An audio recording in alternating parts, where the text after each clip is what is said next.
Hey everybody, Mike Verta. So, it's been a week since I rapped at you. I want to talk today about, not about music actually. I want to talk about, because we're coming out of the COVID thing. I mean, it was going to happen. And, you know, I know you've watched the Little Red Pill video, or if you haven't, you're going to, that's cool.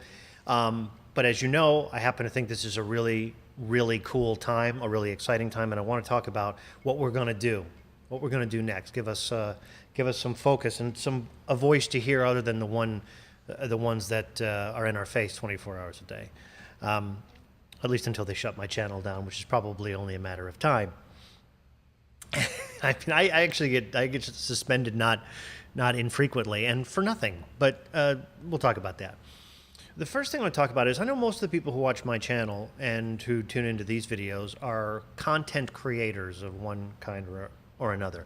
And creation is the important part of it. That's a really cool thing, that we create things, that we produce things and put things into the world. And there's something for us to think about as we think about the basis for how we're going to conduct our lives and what we're going to do. And one of the things is that we have every content creator has a first decision to make, and that is whether they're going to create the work that comes from themselves, or whether they're going to create what other people want them to be, what other people want them to do. Companies do this all the time. They data mine. They don't care what they make. They care what you'll buy. And I mean, literally now, you know how it is. Will you take the survey? Will you take the survey? Will you take everybody wants you to consult them on how to run their business. You know, tell us how to do our business. Don't you know how to do it? But no, we want to ask you. Just tell us how to do it, so we don't everything makes money. Okay, well, I don't work for free, so I mean, I'll tell any of them how to do their business, but it's $700 an hour starting. But they don't take me up on that. I don't know why. But in the end, as an artist, if we are in a position where all we're doing is data mining and asking people, well, what do you want? Do you like this? How about like this? Should I do more like this? Just tell me in the comments what you like. I'll just do whatever you like. Then what we're at the risk of then is, of course, that the thing that we create isn't us. It has nothing to do with us. It's just the product of whatever research that we've done. And in art, it is very difficult to ultimately take the pride, which is the reason we should do it in the first place, to make the contribution if it ultimately has nothing to do with us, if it's just another widget that we data mined for popularity. And none of the great things that have ever existed creation-wise were done like that. I mean, you know, it's probably an apocryphal story. It's probably not true, but right, Henry Ford was rumored to have said, well, if I asked people what they want, they would have said a faster horse. And I think Steve Jobs said something similar, like, you know, you don't ask people what they want, you tell them what they want. You show them something that they don't have, and then, oh, that's what I wanted. I didn't even know it. That there's always this idea that it's going to be more meaningful and it's going to have more value when it comes from you. It's also going to be more your thing and unique, and then you don't have to worry about your unique voice. If it's your voice, you are unique. So you have to make a decision right off the bat to be clear about who you are and what you believe and present in your life. Really, about you, just you, so that you know what it is that you want to put out into the world, and not just what people will like. I mean, nothing good would be. Can you imagine being with your girlfriend or your boyfriend in bed and being like, how's this? Was that good? How about better like this? How better like this? Better like this? Try this. How's this? It would kill the whole thing. You got to know, and then you got to do it. You got to develop the skills so that you know. And that's true in music. We've talked about that forever. You can't not know if your audience is going to like your music. You have to know how to write the thing they're going to like. They'll like it. And then do more, because if you just do the thing that they like, it's not you either. So it's like this everywhere, no matter what your creation is. So we're best to make that decision right off the bat, that we're going to try to be true to ourselves and what we're going to do. That's the first thing. And the second thing is to remember that when we then go out into the world with that thing, which is us, and this content creation includes music that we write, art that we produce, social media posts that reflect our true selves, which is super important. That we have to remember that because of the way the world works now, the audience is infinitely big. That's the way to think of it.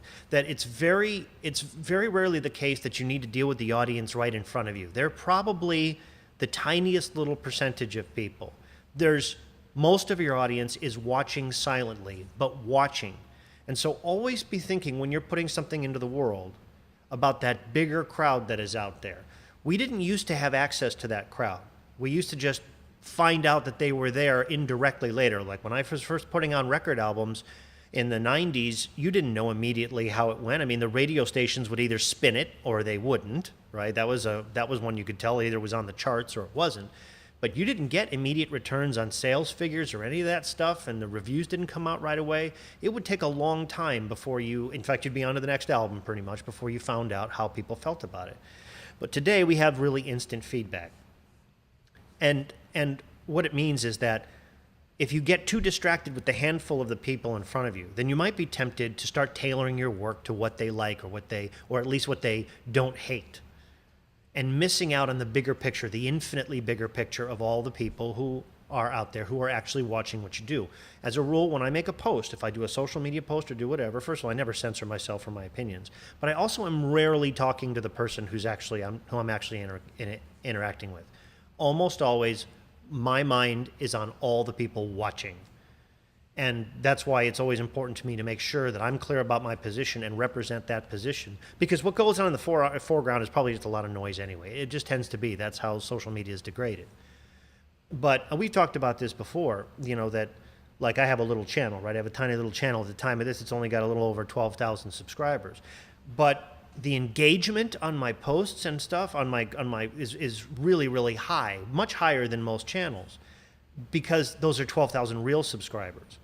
And that represents a thing where even though your initial thing looks small, the actual audience is bigger. The actual audience is much bigger and interacting a lot more. And most of the communication that I get from the outside world, from people from social media and email and all that stuff, I've talked about this many times, never comes through the channel. My Instagram posts don't get very many comments. They get a lot of direct messages. My YouTube channel doesn't get that many contents. I get a lot of private messages. My posts on forums almost never get responses. I get a lot of personal emails. There's no question about the fact that most people privately, quietly from the dark, write me, and they always say the same thing. It's always some degree of I don't want to voice my opinions because I'll just get screamed at or hammered on, or I can't. And I always tell people like that, you can't be a content creator if there's no truth in what you create. You've got to be able to put yourself out there and have confidence and faith that your audience is watching. Your actual audience is watching. And that should be a really inspiring and encouraging thing to know, especially when you look at how much usual just dust and shit there is in the front. Always be thinking about all the other people that need to hear what you have to say, or will be benefited at least if they hear what you have to say. And if you can take the popularity contest out of it and not worry so much about the stuff in the foreground, your actual chance of putting out stuff that makes a difference to people goes through the roof. People know how to lie. They know how to say the thing that's not going to offend anybody. They know how to say the thing that's going to get them the likes. Such that since everybody can do that because it's very easy, that all kind of disappears into the background. It all becomes white noise. When some actual truth, even if it's just the heartfelt truth, and not a parroted thing that you heard on the TV and you just said it, but a thing that actually comes from a self-examination of how we think and what we believe, and when that actually comes out, people can see it, and they always react to it. They react to it really positively and really negatively. But for an artist, either one of those things means we are now having that conversation with the people. And that's great no matter which way it's going down, because there's always this bigger audience, and that the true enemy of a content creator is apathy. That's the true enemy, that nobody cares, nobody says anything, it doesn't matter. It's, yeah, right, I'll give you a little smiley face, call it the end of the day. That's death. There's nothing in that. So we've talked other times about how destructive it is. I mean, truly destructive to your mental health and well-being to censor yourself all day, every day. That's not good, and you should stop that right now and never do it again if you can, because it's not necessary, and you will not lead a fully happy life, a fully satisfying life, if you're all the time reminding yourself that the truth of yourself is horrifying and the truth of yourself is awful and people would reject it and they would hate you for it. If you tell yourself every time that you censor yourself that you have to, otherwise people, that's not a good message to send yourself. And that message gets repeated every time you don't say what you really think and what you really feel. That destroys your sense of self. How could it not? I mean, think about it. If you made it tangible, if it was just a person saying, I'm a piece of shit and people hate me. If you just said that all the time, all day long, you think that wouldn't get in there? Of course that message gets in there. Nobody would ever recommend that. Nobody would ever recommend that a life skill should be reminding yourself of what a piece of shit you are 24 hours a day. But if you think that everything you actually think and feel, every opinion you really hold will make people hate you, that's exactly what you're saying to yourself. So you got to stop that. And part of what will give you the courage to not worry about the reaction to that is to remember the stuff in the foreground is just the foreground, is the tip of the iceberg. The real people, your real people, are waiting for what you might have to say, are waiting to be inspired by you. They want to hear some actual truth inside of the white noise. And they may not be as vocal, or like me, they might be vocal privately.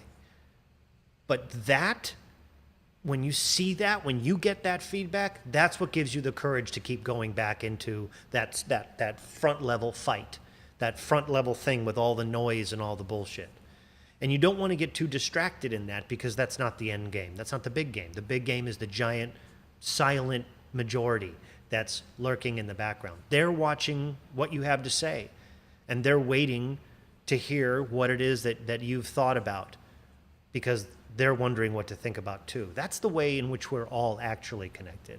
We're all figuring out life, one day at a time, one action at a time. We're all actually in it together that way. And so one of the most important reasons for there to be art and music is because of our job in exploring those questions and providing a soundboard or a bat signal or whatever you want to call it to all those things. Most people can't sit down at an instrument and explore their own selves or their own feelings, and they don't have the, whereas if you're a musician, you've ever had that, you know how amazing that is. That you can uncover things about yourself and you can find things to say and share that with people. That's an incredibly powerful and fortunate thing to be able to give the world. So we can't deny them that. We have to make sure we have the skills to be able to say it, and then we've got to be truthful and honest and out there with it. And what should give us the courage to do that is to remember there's way more people watching than those noisy people in the foreground, no matter what they say. And usually they're screaming at you and calling you names and those things, and that's not your audience. And you don't want to rob all of the other people of what you have to say because of those noisy people. Somebody said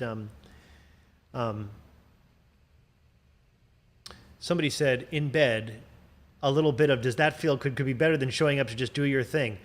That's true. However, the same metaphor applies, which is you either know what you're doing or you don't. And when you're a content creator, when you're a musician, knowing what people like is an absolutely essential skill. How you play against that and into that that's the unique thing about the way you content create. So if you're a lover, it should be that thing. You know what she's gonna like. You can get to the part where she says, right there, don't stop.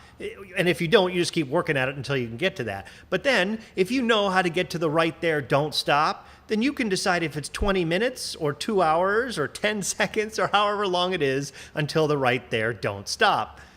So it's just like anything else, and that'll be your unique thing, And you do a lot of yoga, and you do your Wim Hof breathing exercises. Maybe you make her wait 3 hours, and then she's just a puddle. Or maybe, you got dinner reservations, so you just need to knock one out. But the same thing applies, that in either case, you don't just make your music unaware of how your audience responds to it. You have skill enough to make decisions, but you also know exactly how to communicate to them, and you know what they like, and then your unique product is the way you go back and forth. So, but in any case, you know how it is. If it wasn't your actions, if you just were parroting things you watched on a porn, that's probably not going to work because most of that's bullshit. You know what I mean? Doesn't really work that way. So it can't be just somebody else's words that you're repeating, or somebody else's music that you're parroting, or somebody else's ideas that you're parroting. You just copy it off the porn, it's probably not going to work. It's got to come from inside. So that's why our first duty is about really knowing what we think and how we feel so we can communicate it. But then the other part is equally important. We got to have the courage. So I'm just reminding you, that as you dip your foot into the water, as you start to do this, as you start to take the time, those first scary steps, if you've never done them, to actually create a bridge between the true you and the outside you, which is one of the key life hacks of life hacks. This is where the true stuff that this is what makes you want to live. And building a strong bridge there is scary if you haven't done it. So I'm just giving you a few things. Don't worry about it. Don't pay so much attention to the initial thing on the hit. Keep your eye on the darkness, because there's countless millions of people out there watching and listening. And that's where your audience actually is. And in time, actually, they come more to the foreground, but you have to give that some time. So for yourself, don't underestimate the value of what you have to put into the world, but realize that if it isn't actually what you think and what you feel, then it has no value. It's something else. It's somebody else's something. It won't ever mean anything, because anybody can copy. Anybody can just repeat. A parrot can repeat. You have to figure out, what do I think? What is the scary thing that I think? What is the scary thing? Here it is, and step it out. And that changes your life, and now has the ability to really change other people's lives. Somebody says, the fact that what you say, I think he means me, is really what you think is greatly appreciated. That doesn't mean what you think and say is the truth. Truth is one of those things. There are certainly times where there's absolute truths, and then there's a huge parts of our lives in which we sort of like to play with the idea that truth is a matter of opinion. That's almost always a rationalization. But when it comes to personal truths, that are things that don't necessarily fall in the category of quantifiable fact, like what color is the grass. That's quantifiable. A personal truth, certainly in my case, and probably for most of us, is going to be, if it's done right, the thing that we have come to believe in because of how much we've thought about it, because of how much we've analyzed it, scrutinized it, how much we've tested it, how much we've worked it and reworked it. It's like an editor writing a piece of paper, then re-editing and re-editing and re-editing and re-editing, and at some point they go, I think this is it. And that's part of our job too, is to find out what is that personal truth that we can support and believe in. Our goal should never be to convert anybody, to try to make them like what we do or believe in what we say. That's probably futile. And humans don't respond well to that. What we respond well to is somebody leading by example. And if they can share their process and their reason, that's all the more better, because then if we decide to follow in their footsteps, we know how. But it's always better to not be a hypocrite and live the philosophy that we espouse and put our money where our mouth is. Because if our end goal is to actually motivate anybody or make any kind of difference, our best chance at doing that is by being true and being real. Because people can spot people may not do anything with the phony that they spot, but they can spot it. Especially now, because we're lied to almost 24 hours a day. Almost everything we encounter is a lie of one kind or another, That company, customer is not really job one to the company. Profit is. And your hamburger never looks like it does, and that's bullshit. It's flat and disgusting, and we're surrounded by bullshit all the time. So truth is really, really important, which means you got to know what your truth is, your personal truth. And that's part of your journey too. You don't always have to be right. In fact, it's kind of great when you're spectacularly wrong, if that represents the best thing that you could come up with. This is what I think. Then if somebody's got something to say about it, now you actually know, okay, that's actually a good point. I thought I'd thought of all the points. I thought I'd seen it from every angle. And I want to be the best content creator I can. I want to be the best person I can. So I thought I was, and that's why I put it out, because I thought this was pretty good, but you're right. But now you only are going to feel good about making changes and growing yourself because you know you did put out the truth. That's it. You put it out. And so now the feedback you're getting is real. The feedback you're getting is real. Now, it's a further thing for us to qualify the opinions that we get back. We have to take the discipline of making sure that when we get feedback from people, that we prioritize the feedback from people that we respect and admire first. people that we know are truly somebody that we aspire to be more like, somebody that we know would have our best interest in mind. That's why they're giving us feedback in the first place. But generally speaking, there aren't going to be that many people in our lives that we truly feel that way about, that we feel like in some way, quietly in the dark, they're better than we are, and we wish we were more like them. They make us stand up straighter and do better by ourselves. Those are the people we really want to always have in our life, and we'll get to that. But yeah, you have to. We need to take that time to really think about what our opinions are and put it out there as genuinely and honestly as we can. Because believe me when I tell you, while it looks like people are always looking to us for the answers, people are as equally motivated when we're willing to come out and say, you know what, I don't know, but here's what I think. I don't know, but I think it's this. I'm pretty sure it's this. That is motivating to anybody as saying, this is how it is, and you must be this way, you know? And if you watch my channel, if you listen to my videos enough, you'll see now that I kind of do a little of both. Like there's times I just say, just do this, knowing perfectly well that if I've already told the message to people, think for themselves, they're probably going to go, well, Mike, you told me to think for yourselves, so fuck you. That's how it goes. That's how it's supposed to go. Some percentage of, hey, I'm just going to, this is what it is, and some percentage of, well, what the fuck do I know? I'm just another chunk of carbon on this ball. And like everything else in life, that balance is a hugely healthy one and usually entertaining for everybody because sometimes we appreciate a strong, confident voice. And it's also nice to know when that voice is aware that it may be totally full of shit. But if we're doing our very best to not be full of shit, if we're really working on it, everything, all the stuff that we think, all the stuff that we believe, all the stuff that we put into the world, we're good with the house, man. We're square with the house.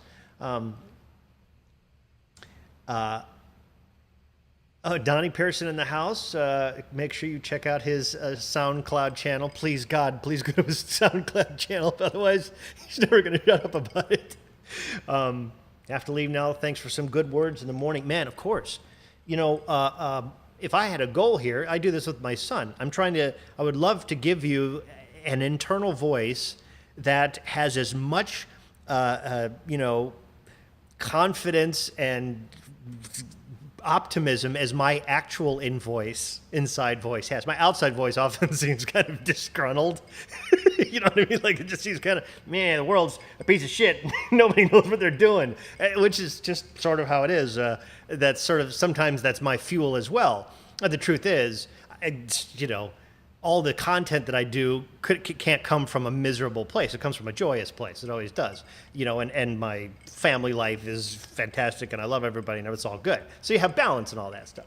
But I also, like I said, my brand is going to be some of both. So you're welcome for some good words. They're always in there. They're not always easy to hear. You watch an Unleashed video. I tell you at the start of Unleashed, this is love. It's not going to feel like it. It's not going to feel like love. It's going to hurt. But it's actually, there's no reason for me to do Unleashed other than to try to help. Why would I do that? That would be, what a dick. Just to beat people up all day? I would never do that. So I don't do that. But let's get on to the next thing, too, about banding together a little bit, which is something that we're naturally going to want to do because we're tribal creatures. But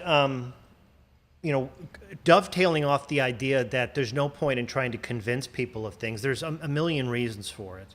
But we don't have to worry about other people. We have to worry about ourselves. As you know, I don't watch the news. I haven't watched the news since I worked on the news. I was a RoboCam operator for KCAL here in Los Angeles. That's the guy who sits on the news floor, and I have a touchscreen and 2 joysticks, and there's 3 robotic cameras. And, the technical director's in my ear, and we frame up shots, and some things are pre-programmed, and then the sports guy's always going like this. I don't know if they do this anymore. But back then, the sports guys always did the whole thing like this. And, they got the little box over them where they have the highlight reel. Sports guys, more than anybody else, would do this. They would give the whole time, and they'd go, and the so-and-so, and look at this error in the 6th inning. And so the whole time, even though there was a pre-programmed set for the camera, you'd have to sit there with a joystick, and you'd have to keep panning with the guy to keep him centered so that he didn't cross over the box. It was always the thing. And meanwhile, while that's going on, you got to get the other couple cameras. You got to get it centered up for this guy or a 2-shot, or maybe the weather chick is coming over. And these are giant robots. They weigh a lot, and they go really, really fast. And if they get out of control, they can totally kill people and go through the set. So there's always like this thing when the fucking sports guy is on, because you're trying to keep him centered up, and meanwhile the other cameras you're trying to get, and the technical guys, we need a 2-shot on. You're like, yeah, hold on. He's real upset about the playoffs. Anyway, when I stopped working on the news and watched what a total show that was, and watched how there was just the truth and information had no part of that, I stopped watching the news. And never have since. Which of the few things that I would say unequivocally that I would recommend for your life, I would say, like, don't sit on pointy conical objects and don't watch the news. I can guarantee that both of those things will fundamentally improve the quality of your life. But most people watch the news. And so if you're weaning yourself off the news, most of my family is now off the news. They heard me, talk about this for enough time that they eventually tried it. I think most of them have tried it. Certainly nobody in my immediate family or friends watches the news. I mean, literally nobody. And not just because of my influence, but because we talked about it for years and years, and eventually we're like, yeah, fuck this. But getting off the news, weaning off the news is difficult because it's a habit. So if you give this a try, which couldn't recommend enough, I'm going to prepare you for a few of the things that come on the other side of that, just so you know. First of all, just you don't have to worry about missing anything.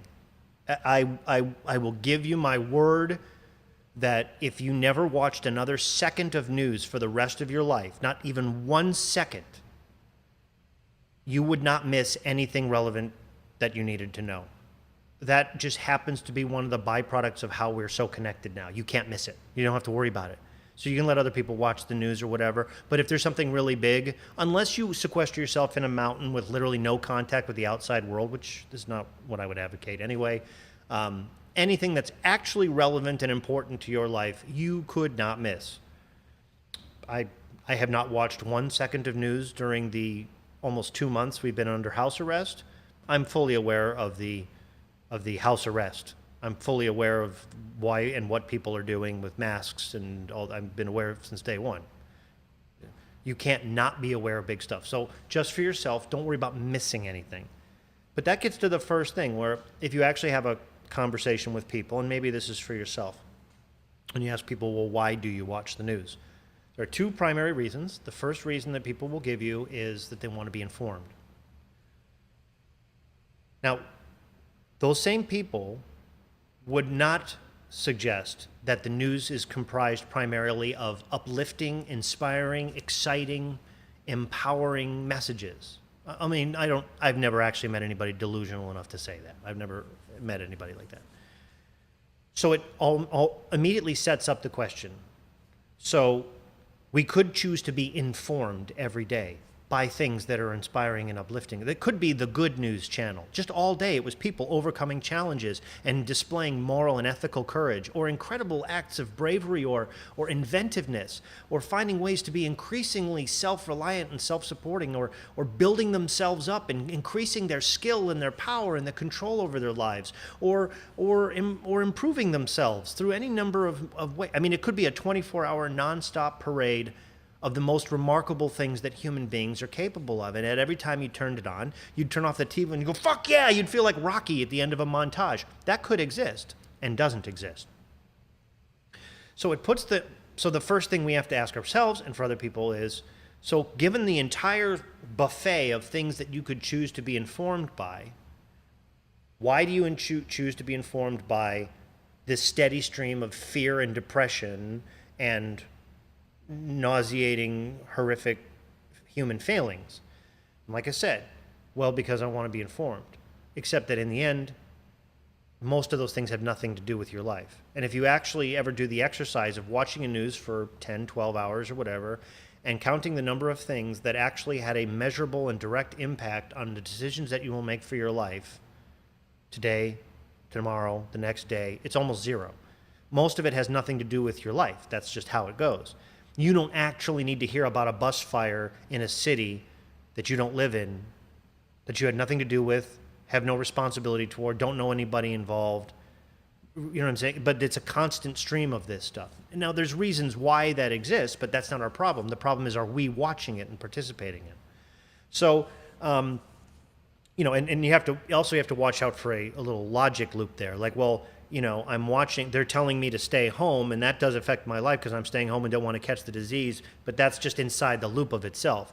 Yeah, but when you're not just listening to those messages, then you actually can put the disease in a perspective and realize you shouldn't be staying home in the first place. It can change your whole thing. So you have to immediately put all of the hours and the time and the information into a category of, is this really about me? My life, because these hours, every hour I get, I don't ever get back again. They're going away forever. And I could die tomorrow for all I know. So I don't want to waste a second of my life. I want to live life to the fullest. So now you want to tell me something. All right, so what is it you want to tell me? And this is a great way to live your life all day, 24 hours a day. Somebody wants your attention. Somebody wants you to listen to a piece of music. Somebody wants you to listen to opinion. It should always be our first move to just think, okay, this is like you asking to take my money. What am I getting from my money? Except it's way more precious than money. It's your life. Money you can get back. Your life you can't. Days you can't get back. So it's a great stance to start to send yourself the message that time is money, that your time is infinitely valuable because it's lifetime. It's your lifetime. And so anything and anybody that wants a piece of it that's going to take it away from you forever had really be worth it. Had better be worth it. You're worth it. Your life is worth it. So somebody says, I want to tell you about a bus fire in Sri Lanka. That's terrible, but why do I need to know about that? And your voice goes, I don't. I mean, I don't need, there's all sorts of horrible things 24 hours a day. Do I need me to put the fire out? No, I just want to let you know that there's horrible things happening. Why? Well, that's okay. Well, if you don't like that story, there's gangland warfare happening over here, and 20 people were shot in a drive-by. I don't live there. I'm not in a gang. Well, what are you just going to do? Turn a blind eye to it? No. Am I supposed to go do something? Should I go down? No. Stay out of the area. Police are recommending everybody stay. Well, then I don't understand why you're telling me. Why do I have to know about that? I gotta. My son is waiting for me. I have to go be there and I'm coaching his little league. So if we actually take the time to start asking ourselves, okay, this particular story right now, does this improve my life? Is it worth my time? Is it worth my energy? You will find, I guarantee you will find that 99.9% of the stuff on the news is totally off the radar. Totally has nothing to do with your life. And if you were going to give up those hours, let's give them up for things that empower us and not things that just depress us and make us fearful. That's what they want, but we'll talk about that. It doesn't matter. The point is that if you start with that concept, if you start with realizing that you're not actually being informed in any way that's improving or enriching your life, that you won't miss out on anything big, and you're not being empowered. You're not getting more power. You're not getting smarter. You're not becoming more intelligent. You're not getting more morally and ethically courageous. You're not being set up to be a better parent or put better things in the world. Listening to the horrific things that human beings do to each other 24 hours a day, unless your mission is Superman, is not actually an action item. It's horrifically depressing. And it robs you of the energy that you'll need to actually do things for people. Again, we've talked about, I'm the director of operations for a charity in Ghana. The conditions in Ghana and what those kids face every day is very taxing, especially when you're a world away and doing everything that you can to try to help human beings. And there's only so much that you can do. Even if you were there's only so much that you can do, and you're doing everything that you can. I can't imagine having the energy to face that real thing that I'm really doing something real about if all my energy was sapped by thinking I was living in a depressing time in a depressing world. So you have to protect your energy. If your goal really is to help people, then certainly don't let it get taken by all the depressing stuff coming to you 24 hours a day, because then you won't have the real energy to do real things that you really can do for real actual people in your real actual life. If that's your goal, to be a good person. The news isn't making you a better person. It's not at all. It doesn't make anybody better. It doesn't do anything for you. And in between all the rest of that, they're just telling you that you're incomplete and need to ask your doctor about the drugs that you need to be taking, because there's all sorts of things wrong with you. There's all sorts of things wrong with you. You need to ask your doctor. You need to ask your doctor, or buy these products because that's all you really are as a consumer. Then none of this is good. So you turn off the news. Turn it off. Try it. Dude, what do you got to lose? You already watched the news. The other reason people will say they watch the news, which is the easier one, is that they say they really like that. Okay, I don't think anybody's really thought their way through that, because if the news is primarily depression and destabilization, then what you're saying that you like is you like it when people suffer, and you like hearing about people suffering. That's a psychopath or a sociopath. I don't think you mean that. I just don't think you haven't thought about that. For ourselves, let's maybe not look ourselves in the mirror and have to quietly admit to basically being a vessel for Schadenfreude? Yeah, Schadenfreude. Somebody said, the news tries to convert you, and they're thinking, yeah, well, so I don't want to get off into the truest statement I ever heard from somebody on the news is what the people in charge want you to think. It's true. Goebbels, the Nazi propagandist, used to say, think of the press as a great keyboard upon which the government can play. All that's true. But when we even go into that very direct thing, it can get spun off into conspiracy theory, truther shit, and devalue our message. When the truth is, yes, all that's true. Of course, that's true. That's why they do it. But we don't need to spend our energy convincing people of that, or getting them to stop watching the news. I'm not actually getting you to watch the news. I'm telling you why I don't watch the news. I'm recommending it for you because I don't do it, and I'm telling you why. And I'm wanting you to know that the reason isn't for some conspiratorial nut bar tinfoil hat reason, but for very, very, very, very solid, concrete, truthful reasons, which you then should now go and question. You should now go see, is Mike right? Is it really just a lot of shit on the news that doesn't directly affect my life? And then you'll find out, yeah, it is. I don't know why I watch this all the time. And is this making me feel stronger and more powerful? Do I feel optimized do I feel like, fuck yeah, every time I watch the news? Yeah, then what am I doing? You will find that, because that is true. And then you're forced to look at, why do I not value my time more than this? What has happened to me? How many messages have I got that I no longer value my time? That I'm literally just sitting here, I'm not getting better for it. I mean, it would be better to just to watch The Wall would be literally better. Because then you might have an opportunity to just start thinking about your own thoughts, and then starting to get to the truth of yourself, which then ripples down into the kind of stuff that you put into the world. So, it's just it's really an indefensible act, and we don't have rules like this in my house, but we almost have a rule that you're not allowed to watch the news. Every once in a while, we have watched the news. We've watched it as part of homeschooling. We've watched it as, okay, let's see what everybody is seeing, because you can't be connected to a world if you don't know what people are doing.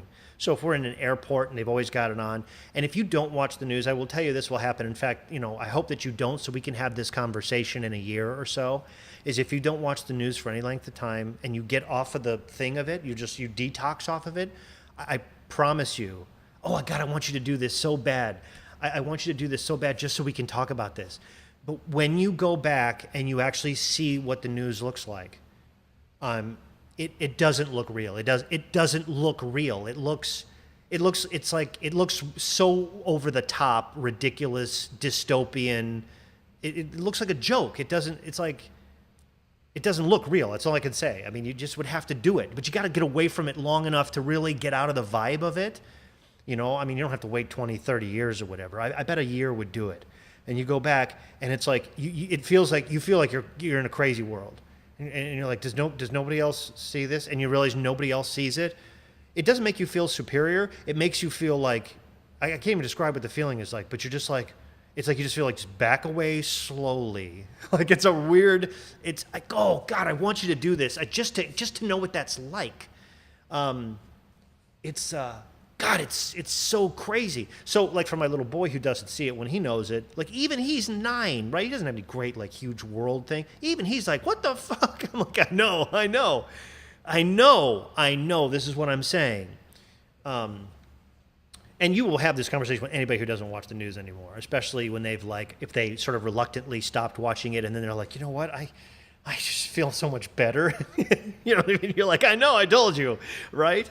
That would be like my wish. Like, instead of peace on earth, just no news in the house would be my.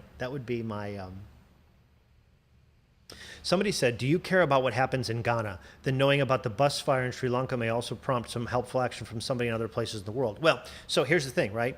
Is that the way I found about the conditions in Ghana were not from the news. If you want to know about travesty and things that are going on in the world, you don't actually need the news to get it. There are now, thanks to the internet, a billion sources which don't have agendas, which don't present, out of context clues or exactly the things that they want you to think and not the things that they don't want you to think. If what you've decided is, I want to know about what things are out in the world that I can make a contribution to. I've got extra time, I've got extra money. I would like to think outside of my community because I've already done all kinds of stuff in my local community, right? You've already done things locally in your area to help feed those children. And since you've already done that and you've done your local work, you think, I want to go out and I want to help in the world. You don't need the news for that. There's a billion places for you to get that information, and much more truthfully and much more honestly and much more deeply. You want to find out who in Sri Lanka needs your help? Don't go to the news. The news doesn't do much stuff on Sri Lanka. No, you can find it. And if you want to find it from news organizations, there are plenty of news organizations that are very difficult to find, but who also aren't necessarily owned by 6 major corporations and controlling all the narrative and all the messages and all the advertising 24 hours a day. The actual hose that's shooting in our face all day is completely poisoned. And it's all owned by a tiny little monopoly of people very carefully shaping a narrative. So there are places to get information from, if you want to call it news, which are not part of the main thing. But you don't need CNN to tell you about travesties in the world. So, I came to working with Ghana because it was a close family friend who opened the foundation. And I was doing my local thing. I'm a domestic violence counselor and co-facilitator. I work with batterers in batterers programs, and I talk to victim advocate groups, and I advise city groups on domestic violence policy. That's my local tribe stuff. That's what I do locally, is help with domestic violence. But then, just like you're suggesting, my global concern was, my friend has this charity foundation, and let me help her with that. And then that way too, it's my actual hours. I'm not sending any money. I'm spending my hours and my time with it. And so it was very easy I got way more information about what was going on in Ghana from her and being in Ghana than from anything on the news. So if your real goal is to help people, that also doesn't point to you watching 99% of stuff that has nothing to do with you, that you don't have any ability to do anything about, that is engineered to depress you and destabilize you and make you afraid and then sell you pharmaceuticals. That's not so I applaud and encourage us to do everything we can locally and globally to help our fellow human beings. That's got nothing to do with the news. Am I following QAnon? No, I'm not. Brief overview. The U.S. military using 4chan and 8chan as a back channel to communicate with the public using the Socratic method to help them deprogram from the fake news narrative. I didn't know that, but all of that sounds like a very complicated version of kind of what I'm saying, so go. Although, just on a side note, if you've never gone down the dark web path, if you've never even tried the dark web, that's like a thing you should try. Just look up how to get on the dark web. You got to do a bunch of shit. Get NordVPN and Tor browser and get yourself onto the dark web just a little bit sometimes. It's just good if you want to just here's another narrative. Here's some other if you really want to see the it's like almost too much truth about human beings. Dark web is a good place to go. It just should spend some time there. When Draco gets just a little older, I'm going to take him on the dark web a little bit and just point him to some shit. But yeah, I don't know about this group, but in the end, what I'm suggesting here is to also remind you that there's nothing else that you need, that you possess everything that you need to take ownership of your life and increase your happiness. I hate that word because that's not actually the goal, but to certainly make it maximized, to maximize your life, so that you don't regret a day of it, that you lived every moment of it to the fullest, and you know it, and that's where you kill all regrets, and that's where you build up your stockpile to handle all the shit that is inevitably a part of life, and to fully appreciate the stuff that is the happy times, because those happen too, strikes, gutters, peaks, valleys, and to be comfortable and brave enough to be your true self and show the world your true self, which as a content creator you got to do. And so, like you said, news is like eating pasta. Love it, but it's better without it. Actually, to me, the news is like, it's just that, I don't know, in your house, you grew up, you ate shit or you ate wood chippings. Those are the two things there were for dinner, shit or news chippings. And after enough time, it's like, shit's kind of nutty. It's, sometimes it's got little sand kind of stuff in it, which is not so great, but other times it's kind of smoother. And then at some point, you go, what the fuck are you eating shit? Well, I like it. I mean, it's good. It's not, something's better than, what? Look. That's what I've always eaten. That's what everybody ate. That's just at some point you just stop. Yeah, I never really considered there was a world where I didn't eat shit. Yeah, there's a whole world. You don't have to eat shit. You don't have to figure out which is the good shit to eat. What? That's what it's like when you unplug from the news. So much of the news is just isolated incidents that you can't do anything about. Well, that's what we were just saying, wasn't it? And you're right. I scan Reuters once per day at most. I mean, that to me is like. That's like an addict as far as I'm concerned. That's like, I only have one bump a day. They're mostly into facts and avoid commentary and opinions. Usually there's nothing I'm interested in. But the truth is the facts are, we know how it is now that the facts are very carefully culled, and that's just how it is. Now, I will tell you, there's the part of the reason that it is more important to lead by example is because for all the myriad reasons that we've talked about, why it's just fruitless and not worth your energy to try to. It's just like the Matrix. You can't be like, you're living in a computer simulation. Can you imagine? It just wouldn't work. It doesn't work because they're living in the fucking simulation, and most people don't want to be unplugged from the Matrix. Like Cypher didn't, ultimately, right? And so it's more important for you to find your red pill and take it, and then actually have control over your real life. Unlike the Matrix, the world outside of the Matrix isn't just runny eggs and shit 24 hours a day. It's actually way better than the Matrix.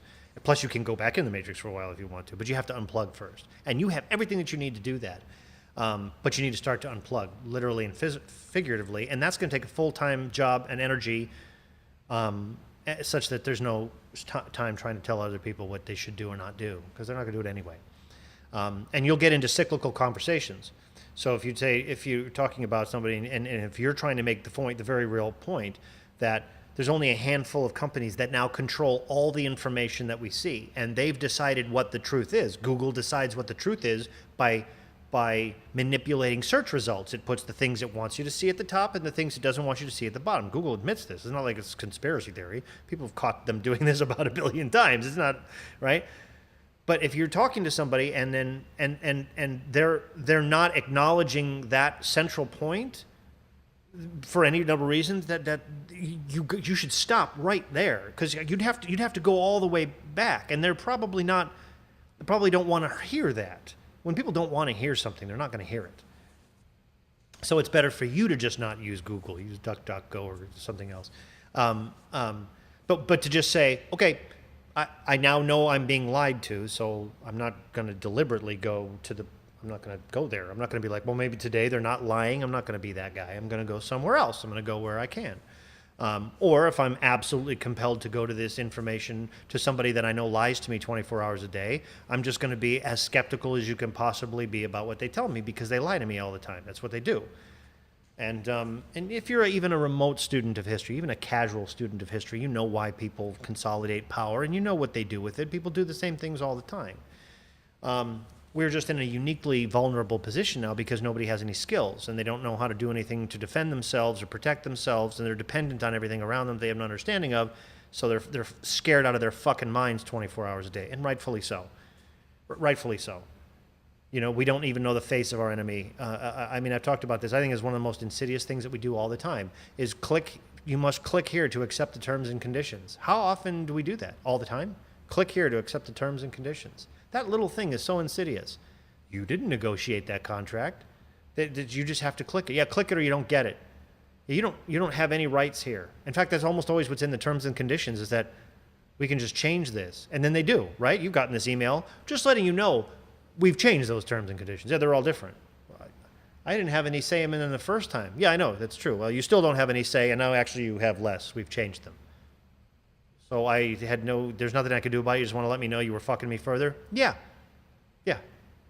Why would you do that? So that you can't sue us and say we didn't. Anyway, you have to click there, otherwise we're going to take your software away. We all live in that world. We live in that world all the time, all of us. And it's not just that, but it's all the time. I mean, everyone listening to this has had this happen. Your bank's different. Oh yeah, it's not that bank anymore. We're so excited to tell you that your bank is not your bank anymore. Yeah, you have a new bank now, and you have a new thing and a new number, and there's more fees. You know? Oh yeah, your phone. Yeah, no, that's weird. It was Time Warner, then it was Charter, then it was Charter Spectrum, and then it's Spectrum. Yeah, and also we don't have that plan anymore. Do I have any say in this? No. But you do have to check here to agree to that, though. Otherwise, we're turning off your internet. Your bank's different, your phone's different, everything's different. So it's super insidious. So we hear this all the time. All of which tell us we're powerless. We don't even know who to complain to. How much is gas today? $5. Well, it was $2 yesterday. How does that even happen? Something with Arabs? How the fuck? Who do I go to? I don't know. I look up, go to mobile.com and see if there's a customer feedback and see if that doesn't go in some trash. Like, do you think somebody's going to, so we get to America Trade is now Schwab, right? Sure, everything is everything. So we're constantly surrounded by the messages all the time that we're not in control, that we're powerless. And then the truth is, we actually are powerless because we don't know how the computer works. We are totally dependent on it. We don't know how that works. For most people, it could be fucking magic. There could be pixies in there for all they know. If it broke, I'm going to go to the Genius bar. Like, they're not fucking geniuses, right? Your phone, like you're on your phone all the time. Like, you have no idea how this works. No, it's zero. It's got programs. Like, it's got a program. I mean, like, your car, you don't know how your car drives. You don't know how the gas gets from oil somehow. It just, I don't know, they put it in a thing and it comes out gas. Like, so we live in a time in which we don't know how anything that we're dependent on works. So we're not in control of it. So we're totally dependent and powerless. That's how people feel all the time. And then on top of that, the syrup, the little syrup that you pour on top, is a constant stream of destabilization and fear. And everywhere you go, it's the same messages, which start to make it seem like it must be true because it's the same messages everywhere because you don't even realize that it's really all the same people. It's literally the same people. They just put different stickers on their websites and you think it's 10 people saying, oh yeah, there's poison in your purse. I saw it on I checked on Google and all the first 50 results were poison in my purse. Right? And so the whole thing is a big fucking bullshit loop. But when you have people who are powerless and scared out of their fucking minds and couldn't do anything about it, it takes hold. So don't bother. How are you going to unravel all that stuff? You couldn't unravel it even if you made the best argument, the most impassioned argument, because you can't talk somebody out of something they don't want to be talked out of. And if what's lurking underneath them is either one, just complete, total, abject fear of fear, and number two, maybe a righteous sense of purpose because they're aligned to some great cause that they're a part of, which is way better than the nothing soulless job they do the rest of the time. You're not going to convince anybody of anything. And why are you doing that anyway? You got yourself to worry about. Lead by example. Be the change. You make your life where you don't watch the fucking news. And watch what happens to your life. And people will be like, man, what is it? Well, you want to know why? I'll tell you how I do it. I'll tell you what I do. You have that energy. You save the energy. But it's your life. And when you find out that you're living in a world that is mostly full of bullshit and Google, change your world. Change the people in it. Change what you do and what you spend your time with. See, that's the beautiful thing. There was maybe a time it was totally up to everyone else exactly what life you lived. But that's not the way it is anymore. That's why it's so great. Your world can now be made up of exactly the people that you want it to be made up of. You can choose your friends from all continents. You can all Zoom together. You can go see each other. You can interact daily. It's not like when I was a kid, you couldn't even call Europe. It sounded like there was like they were on Mars. There was echoes and shit. What? Mom? You're in London? It was ridiculous. Now you're all just talking to each other. And you can get skills and apply those skills anywhere in the world that you want. It's the most amazing time to be independent of the system that otherwise seeks to make us dependent. And that's why that system is doubling down, just incidentally. That's why the lines are getting stronger and stronger. That's why when there's a narrative, it's just this hammered narrative, all thrusters firing full court press everywhere you go. It's like they rolled out a tank on you. And it's because You can actually just go click and go somewhere else. And that brings the whole, that's going to decentralize the power, and that's not what they want. They want all the power and all the money, wouldn't you? It's a game. They have the power, you don't. So the game is, how do you not give them all your power and your life? You can do that. You can do that. And it's not scary. It's way better. It's a way better way to live. Way happier, way more joyous, way more truthful in it, way more satisfying. And it's actually possible. So like I said, my first thing would be, my first act, my first recommendation, just turn off this. Turn off. Stop getting your results from Google. Or if you do, assume it's a lie. Just start with that. It's a lie. And the first 10 pages are probably all lies. And that's why they put them there. And go through the work. It's more work. It's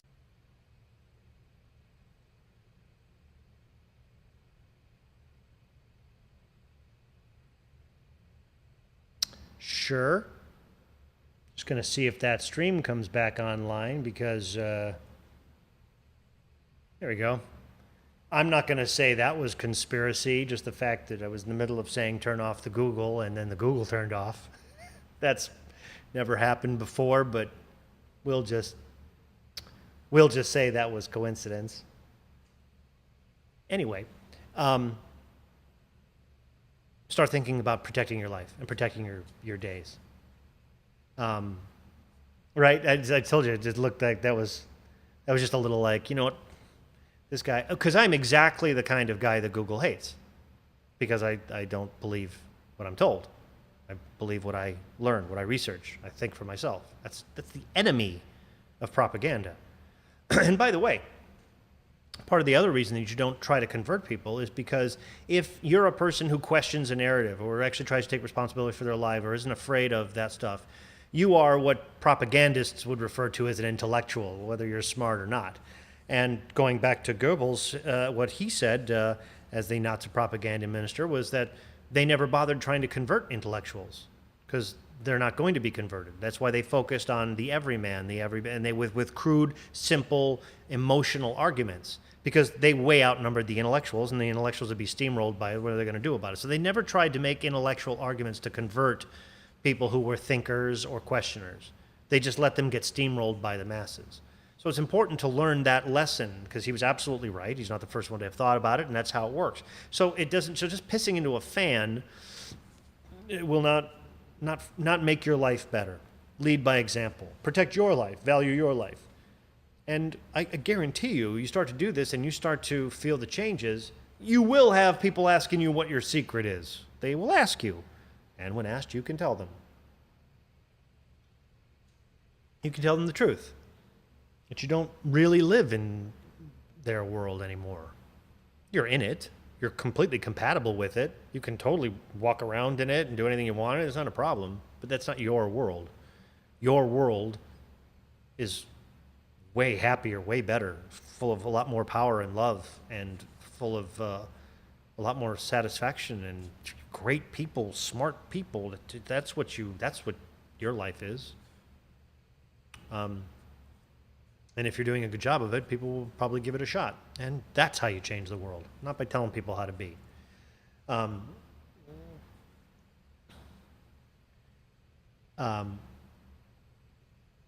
Do you recognize the intellectual dark web guys?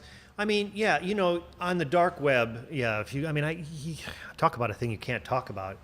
Actually, it's a really interesting thing. If you just do a little anecdotal poll, I guess it sort of depends on the crowd that you run with. But if you do sort of a sampling of just all the people in your life, mom, dad, grandma, the guy at the store, whatever, you'll find almost nobody's been on the dark web. Almost nobody. It's just an interesting thing, considering that there's way more dark web than there is regular web. This whole thing that we're on is just this little tip. The vast stuff is underneath. That's just interesting and sort of reflective of the whole thing. But again, I will not tell you that there's some amazing, rich source of life-affirming stuff waiting for you in the dark web. It's not. Dark is a good word for it. But you will find people who are certainly a lot more inclined to question narratives and think for themselves.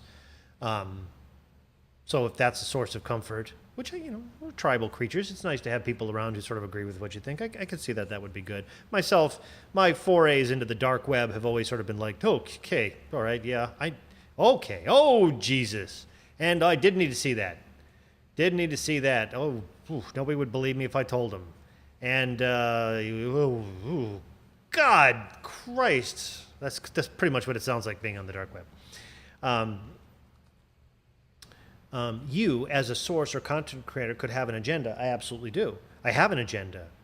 My agenda, part of my agenda is to make it clear that your agenda can be transparent and can be truth-based. And that's a great way to do your life. It's also way easier. It's way easier. I could be worried about tour sources about tour sources. I'm not sure quite what you're saying, but certainly part of what this comes to is that we have a choice in terms of how we make our money. We have a choice in terms of how we make our money as content creators. You've heard me talk plenty of times about the fact that I ended up choosing my clients. I fired all my clients. Now I only work with clients who want to have zero input in what I do and lots of disposable income. I thought that sounded like a good client to have. Doesn't that sound like a good client to have? Well, you can find those clients because there's 8 billion fucking people on the planet. We're all connected. So you got to go find them, and you got to be really, really, really good at what you do. But you can do. Both those things you could do. You can be really good at what you do. You got to work your ass off. Then you can find people that are exactly like, if you could just imagine your perfect client, you could totally find them. There's millions of them out there, and you can go find them. It just takes a little work. But then wouldn't that be way better? So it is way better. So that's how I got out of that catch-22. I just was like, like people say, man, you can't talk like that. You'll never work again. I won't work with those people. But then if those people wouldn't work with me because of the truth of who I am, then they're not my people anyway, so let's get better clients. Like, you get better clients. No, you got to get yourself into that position. It's not probably going to be tomorrow, but you can start on that tomorrow. Or you can decide that you're at the mercy of the world. My sources of income may have been compromised by the confinement. Are you asking a question? If you're asking a question, ask a question. I'm not sure quite what you're saying. If you have a question, ask a question. I have not been financially impacted by the house arrest, if that's what you're asking, for a number of reasons. One is the one I just said. My clients have enough money that none of this means anything to them.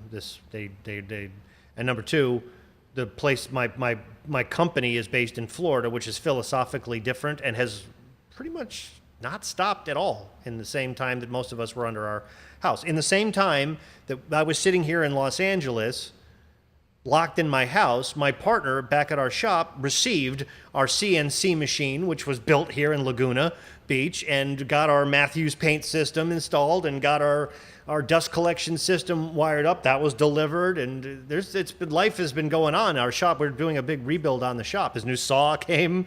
We put the 2 giant big screen TV monitors in there. The paint booth is being built. Life has been going on because it's a different part of the country. Here in LA, it's like everybody's just cowering in their home wearing bandanas like it's an Old West train robbery. So there's different parts of the country have different things going on. So certainly personally, I mean, this is not a money thing, but it wouldn't be anyway if that's how you set your life up. But you can set your life up any way that you want to. You can set your life up any way that you want to. That's my agenda, is to let you know that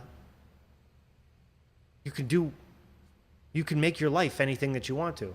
Says my company is about $5 billion in the bank. Yeah, well, that's, so do all the people who are locking everybody in their homes. This is like a thing. It's like the most obvious thing. I'm preaching to the choir now, but none of the people locking us in home are locked in their homes. I know that they're flying around. They're going to meetings.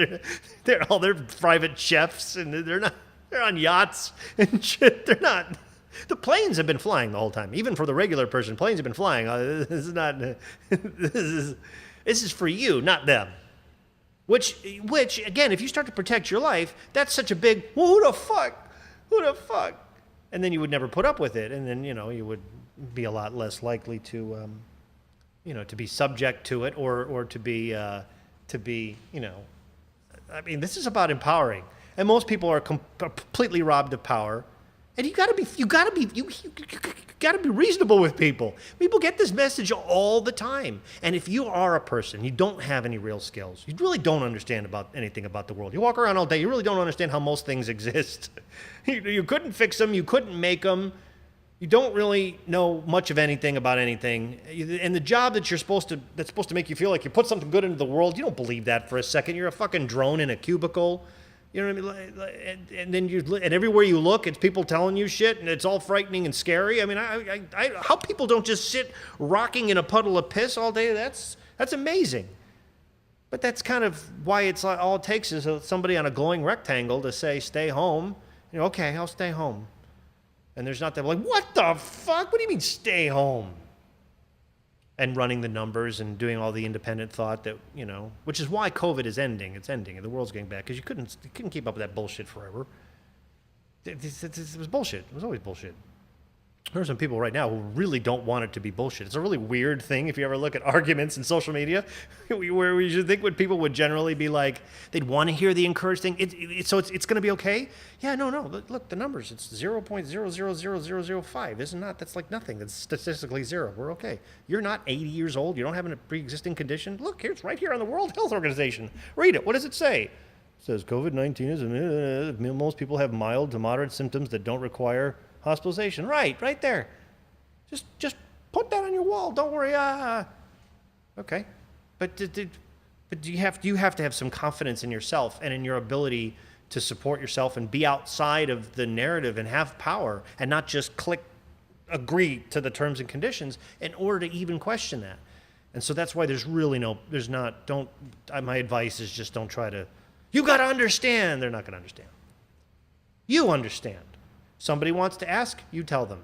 But our first job together is to not be hypocrites and to try to build each other up. Remember, if we've all made a decision, and I don't know that you have, but if you've made a decision to try to live your life better, that's my subjective take on it, then we are the community. Then we're connected. It's our own world. Then we're in our own world together. We're in one in which we try to maximize that every day we're better people.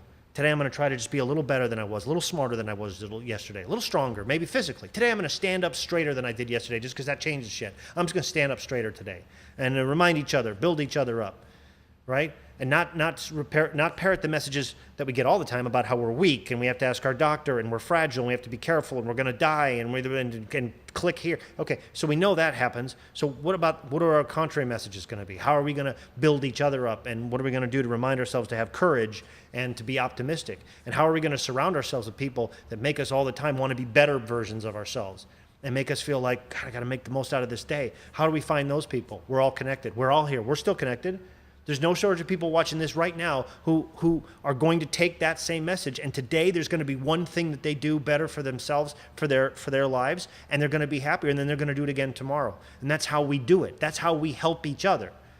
That's a global community concern. But we have to make the message. See, we need each other. We're not loners. We need to be able to say to each other, come on, remember, be strong. Remember, you can do it. Remember, what are you watching today? What did you listen to today? What messages did you get today? Yeah? Just like you would with a kid, like I do with my son. Come on.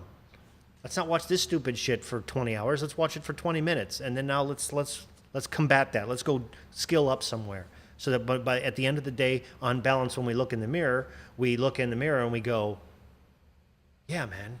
Yeah, fuck yeah. So make our whole lives a montage, a really long montage sequence.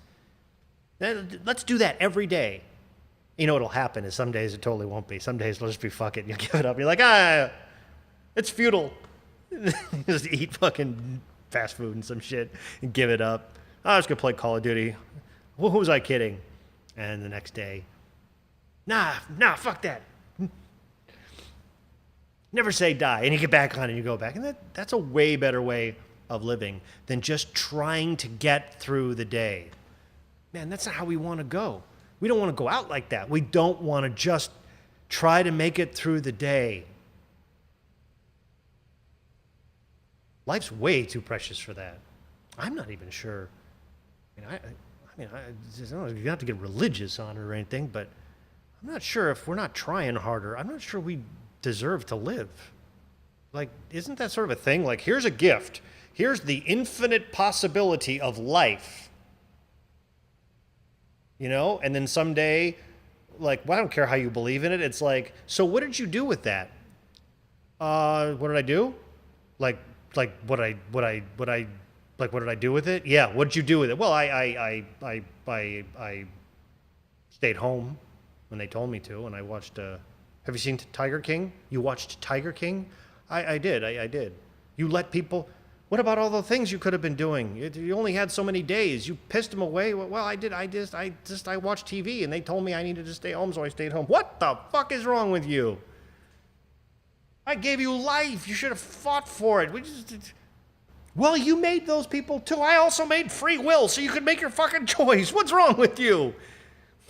Go back and try again. And next time, fight for your life, will you? I'm going to give you one more shot. Somebody tries to tell you that you don't live and you got to be afraid all the time. Don't tell them to go fuck themselves from me. Actually, don't tell them that. That won't work well for you. Just fight next time, will you? Yes, sir. That's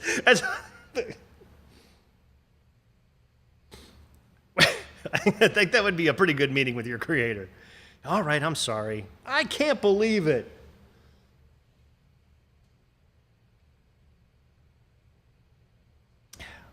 The simulation has a divide by zero error in February. Yeah. Tech support's been cleaning up for the last 2 months, right? Hey, Mike, this is awesome. Was just watching one of your other videos and then saw you streaming. Yeah, well, bonjour, Mike. Olivier from Paris. What are your thoughts about climate change, the disappearance of biodiversity, land, the way to handle the future? Vast question, not music related. Yeah, so here's my feeling on climate change. You know, again, if you don't listen to the narrative, if you're not part of it at all, and any information that you get that you question it, it is you have to look at correlation and causality errors. Of course, the planet has changing climate. That's what a planet does.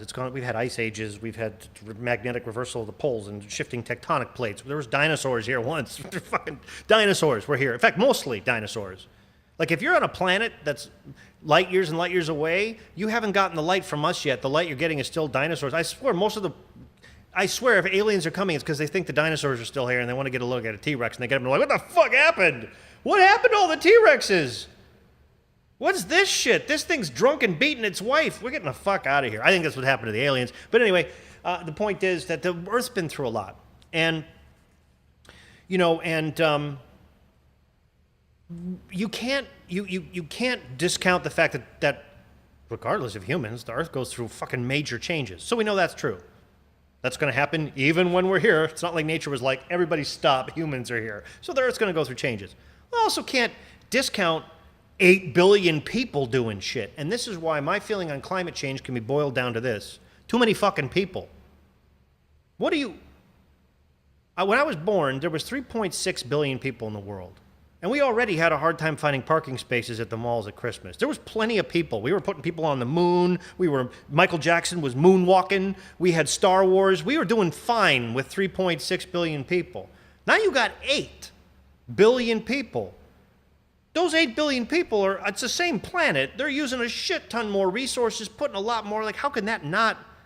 Which is why the climate change people always ever have one solution.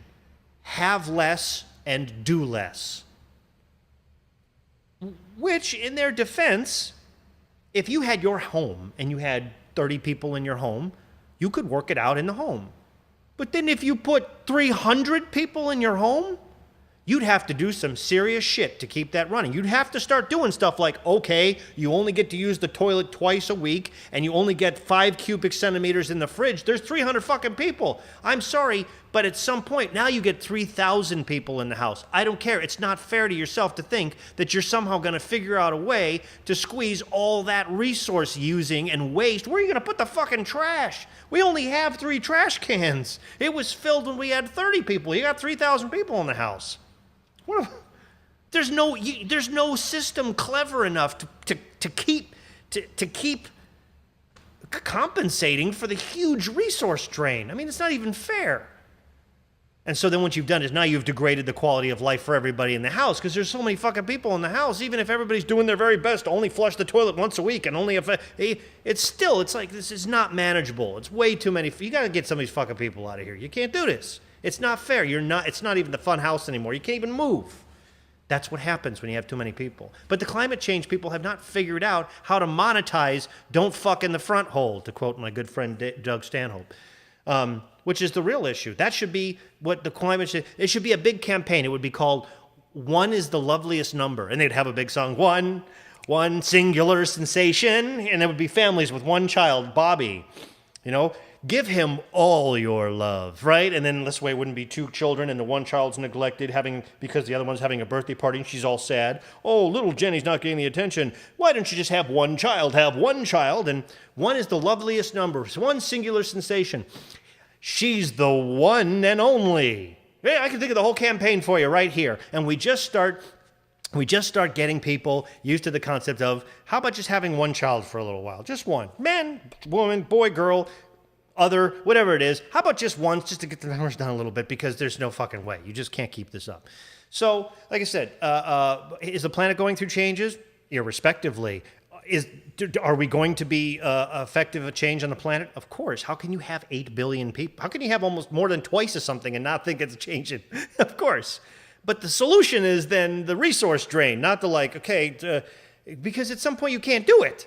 It wouldn't be a fair thing. And that's why the only answer is, okay, well then have less. Have less, do less. My fucking house. Well, it's not really. It's your house plus 3,000 extra people. And this is just how it is. So no more garbage or whatever it is. It's not going to work. Now, somebody said,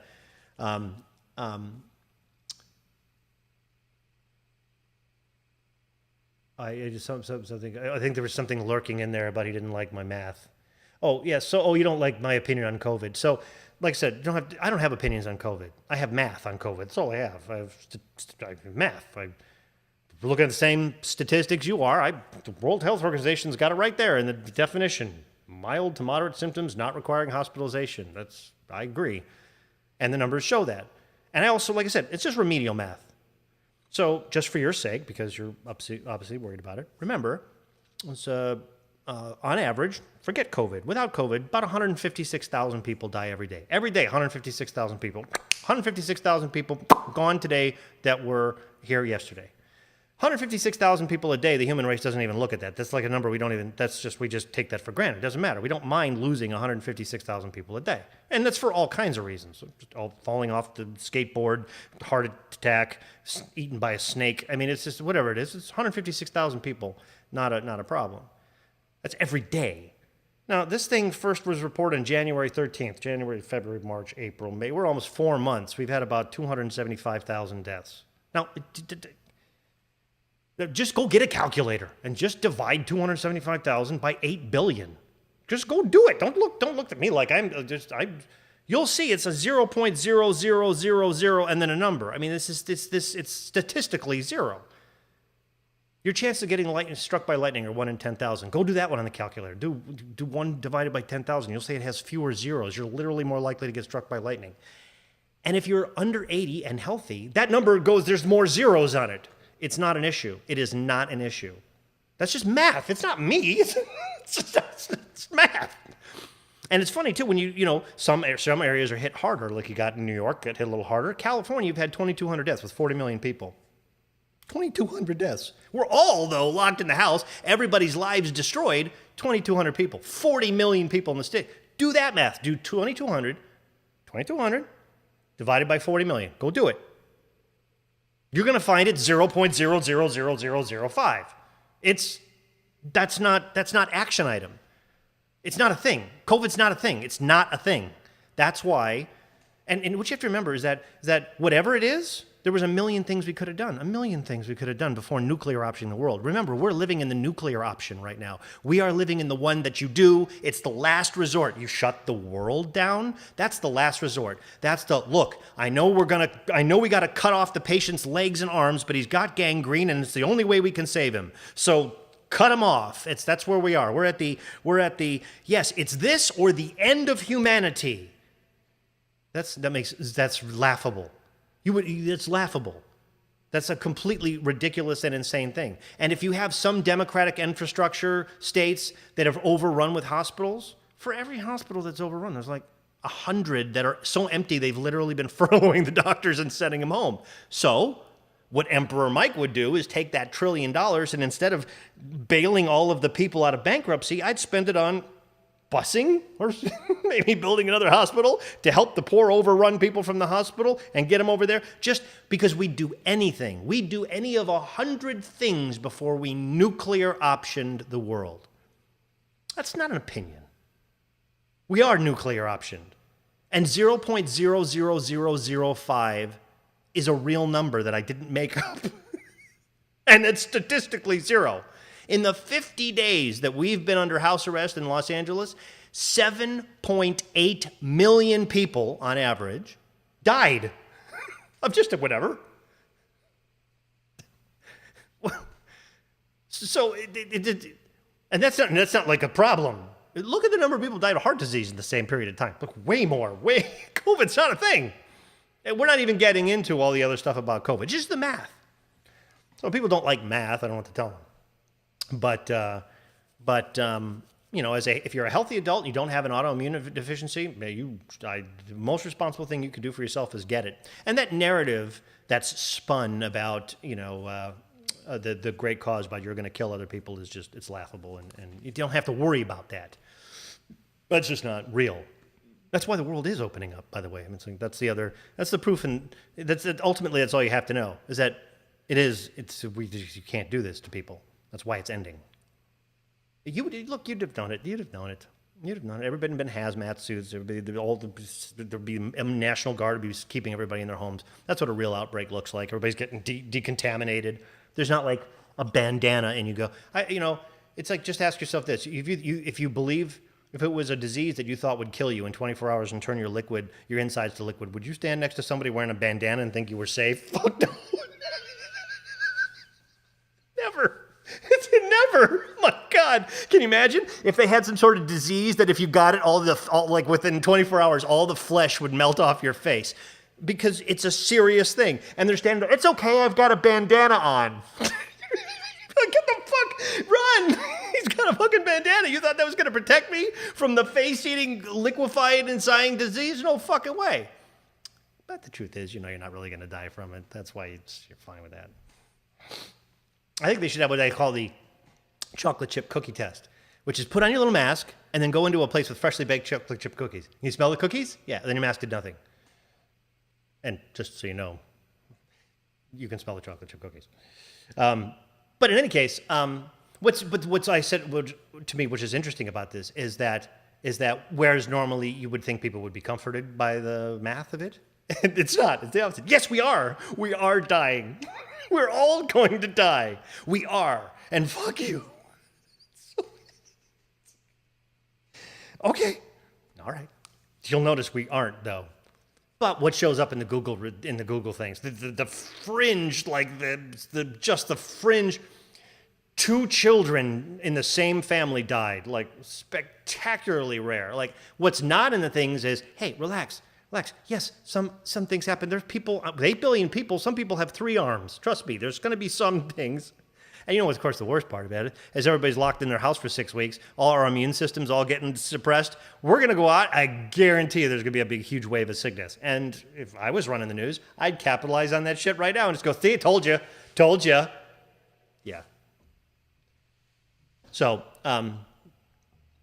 if you're a healthy adult, go get some COVID, man. Because it won't be the last one. We're going to lock ourselves in our house forever? Fuck that. Can't do that. Human beings are real strong, adaptable. We didn't make it 30,000 years without medicine or power of the internet for nothing. You were the latest model in a fucking robust, strong species, adaptable like all get out. You get that mask off your face. Get outside, eat some COVID. Now, Grandma, tell Grandma to stay home, will you? If she's weak, if she's got a respiratory illness, she's got some sort of diabetes and some shit, she should be staying home anyway. Don't send her outside. There's COVID outside. What's the matter with you? You don't want to kill Grandma, do you? You should go out and eat some COVID. All right, what else we got? So somebody said, sorry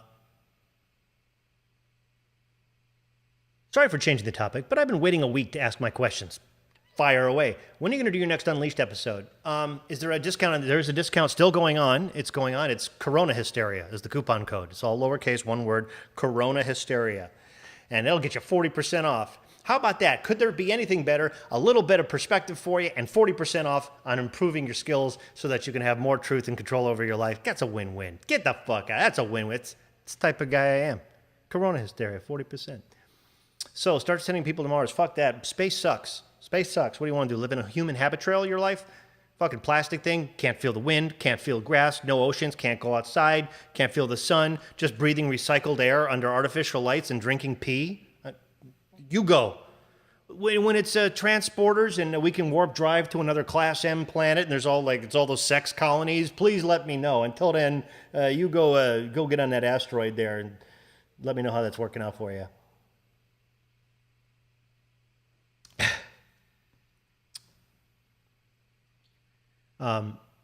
The problem isn't the percentage. It's the rapidly... No, it doesn't fill hospitals and morgues. No, that's not true. The hospitals and the morgues are not all filled. They're not. Some are. The ones usually with shitty infrastructure are. But like I said, you have to remember, only a psychopath would say do nothing. But we tried nothing. We went right to the nuclear option. If your hospitals and morgues are filled up, get more hospitals and morgues. Bust them. Literally, you could fly all the dead bodies first class on private jets to other morgues for less fallout than destroying all these people's lives. Destroyed their lives, destroyed their businesses, destroyed that whole tier of people who were not otherwise dependent on government are now. How about that? That's a coincidence. That's probably just coincidence. So, yeah. This is like I said, we're smart people. We were emperor of the world. Wouldn't we have come up with something else? Anything else? Well, what's the problem? What's the problem? Well, the problem is this thing is spreading like wildfire. Well, can we stop it from spreading? Not really. It's really, really good at it. Probably because we grew it in a lab. Okay, so everybody's going to get it. What happens then? Well, most people, nothing. It's kind of like a bad flu. Well, like how many people? Most people be fine. Oh, I thought you said, well, no, it's spreading though. But as you said, it wasn't that serious. It's not. So who cares if it spreads? Everything spreads. Shouldn't we all be getting it then so we get antibodies? Well, yeah, but see, we're thinking about selling a vaccine. You see what I'm saying? And that's money. I mean, that's not a little money. That's fuck you money. Okay. So we're not going to sell any vaccines if it's not a problem. You dig? You with me? Are we on the same page? I got you. Okay. All right. Anyway, still, I don't think that we should do that because that's fucked up. Maybe there's something else we could do. What's the problem? Well, this hospital's overrun because they have shitty infrastructure. And for whatever reason, way more people are dying in this city. Do we know why? No. All right, well, let's fix the hospitals. We can't. There's no more room. All right, well, all these hospitals are empty. Send them up there. You're a wise leader. Well, I know that. Anything else? No, that was it. Morgues are overflowing. How about upstate? Are their morgues doing? Empty. Well, then send them up there. I don't know. Give them a travel voucher. Give them a travel voucher and $5,000 for their suffering. Thank you, dear leader. This was way better than destroying the world. I know. That's why you elected me. We didn't elect you. You took us by force. Well, it's 6 of 1.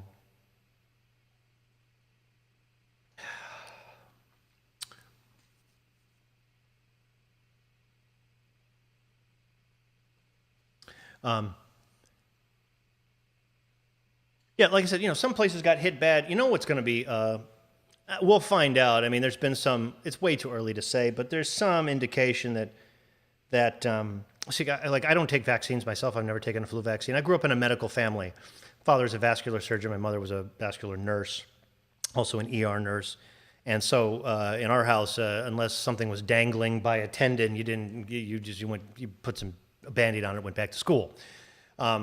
So we just were sort of engineered to just swim in some sewage, eat some COVID, systems are strong. Fucking, don't worry about it. Just from that perspective, we never took vaccines. Everybody I know who's taken vaccines ends up getting way more sick. We're never sick. I never hardly ever get sick. And if I do, it's got about 3 hours, and then it gets handed the door. So there's some indication, I don't even want to really say it, but there's some indication that people may have gotten made more susceptible to this in certain areas that got vaccines that happened to be loaded with coronaviruses. That's a real thing that did happen. People were getting vaccinated with coronaviruses. And it's also correlatively true that those places got hit hard. But that's not a causal link, so let's not go spreading that. Let's keep an eye on that. Just as keep an eye on it together. Just keep an eye on that, and let's not be surprised if that turns out to be actually a causation. But regardless, yeah, some places hit harder, but that's why we have to look at the whole thing. We have to look at the whole thing. We have to look at the whole thing so that we know how to gauge ourselves. Are we in the high risk things? No. Not worried. Not worried at all. And what's more important about it is not going along with the precedent of just simply surrendering all of our personal liberties and freedoms and all the other stuff that people died to give us for nothing. And it's nothing. 0.00005 globally is nothing. Statistically, it's zero. You just have to keep that in mind. Now, that's the opposite message of the one that comes from the fucking fire hose of unified programming. But that's a beautiful thing. We don't have to listen to that. It's not like the messenger wrote in 3 months with the one piece of news we get from Crete or whatever. It's not like that anymore. We can go find the information and think for ourselves. And then you don't have to be afraid all the time. Nothing to be afraid of. You're all right. I mean, look, I lost 2 family members during the last 7 weeks. They're dead. And neither of them from COVID, but both of them died alone and surrounded by strangers. We never got even to say goodbye out of an abundance of caution for COVID. If there's a hell, it's going to have a few more people in it. Right when I think Mike's about to break out in a full New York accent, it goes Chicago. Yeah, it's kind of it's like a halfway thing, isn't it? Halfway.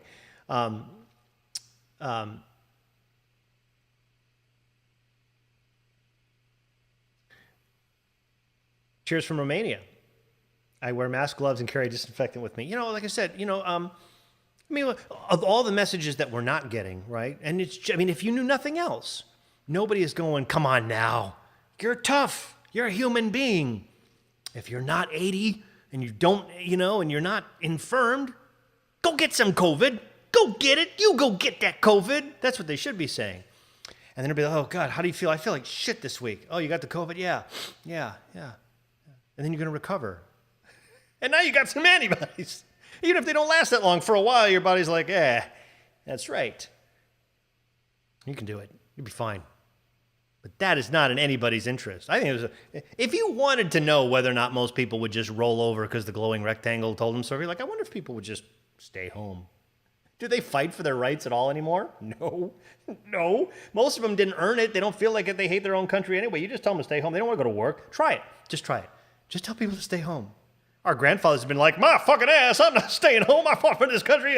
I took a bullet in WWII. I'm not just going to stay home under, what is this, communist Russia? Just make me stay home? You can't make me stay. Oh, that would never work. Grandma would never have gone for that shit. And we're just like, okay, I'll stay home. I'll put on a mask. I'll do whatever you tell me to do because I know I'm just lucky to get through the day. I'm just trying to get through the day. Here's a picture of food. We don't have to be that. Come on. So when lockdown is lifted, I'd like to travel. I've never seen the world, so where should I go? I have Irish roots, so I was thinking Ireland first. Oh, you haven't been to Ireland.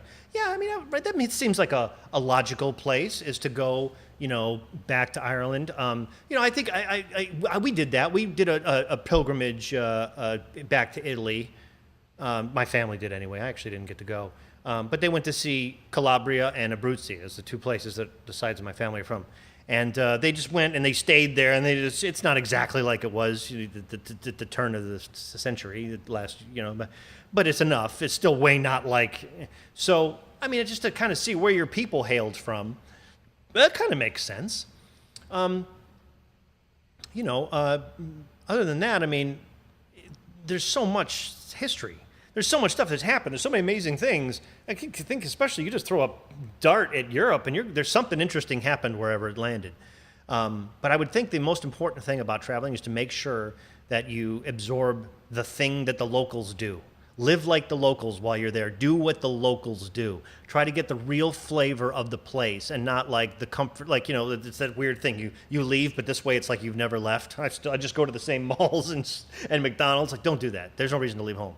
Go do the thing that's specifically different to give you the perspective. But yeah, I mean, I've told Draco, like, when he's 18, I'm not paying for college. If you're gonna, I can't imagine the argument he'd have to make for me to send him to college. If he makes it, I'll pay for it. Otherwise, I'm like, hey, here's all your college money. Buy plane tickets. Get the fuck out of here. Get out of here. Get out of here. Wait till you see Japan. Oh, go to Tokyo. You're gonna love. You'll never come back.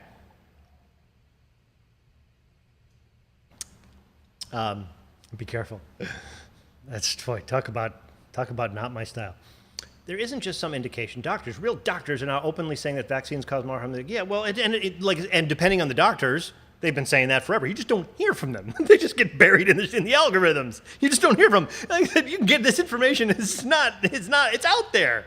But you have to decide that you're not gonna believe what you're told. You're gonna go find it. Then you find it. And then you find it, you have that crazy person moment. Just like I said, when you don't watch the news, you have the crazy person moment where you find all this stuff, what the fuck? And you have this feeling like, does anybody know about this? Everybody needs to know about this. Do people not know about this? If you actually disconnect from the media stream, that's what you experience all the time. You're like, this is crazy. This is crazy. How can this even be? This can't be real. Then it's real. And you're like, the world's crazy. How can everybody not know about this? How can everybody not know about this? You walk around, you got to know about this. That's what it's like. That's what it's like all the time.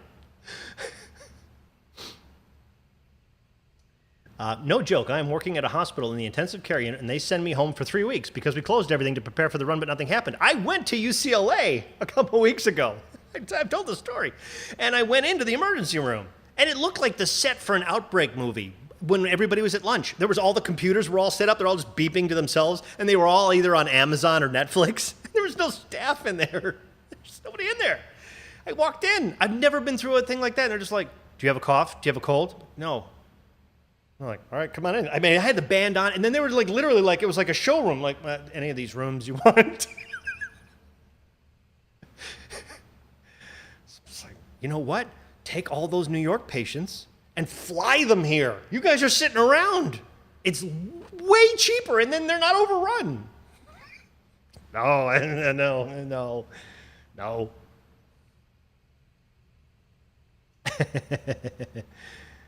Jam with original rays for 15 seconds. Were you asking me to, or are you saying that you should do that? Because that's a great thing to do. For any 15 seconds of your life, that's a great thing to do. But yeah, man. Actually, I wasn't kidding. Tokyo is my favorite city. I do a lot of work in Japan. I do a lot of work in Japanese projects, but I hadn't actually been there.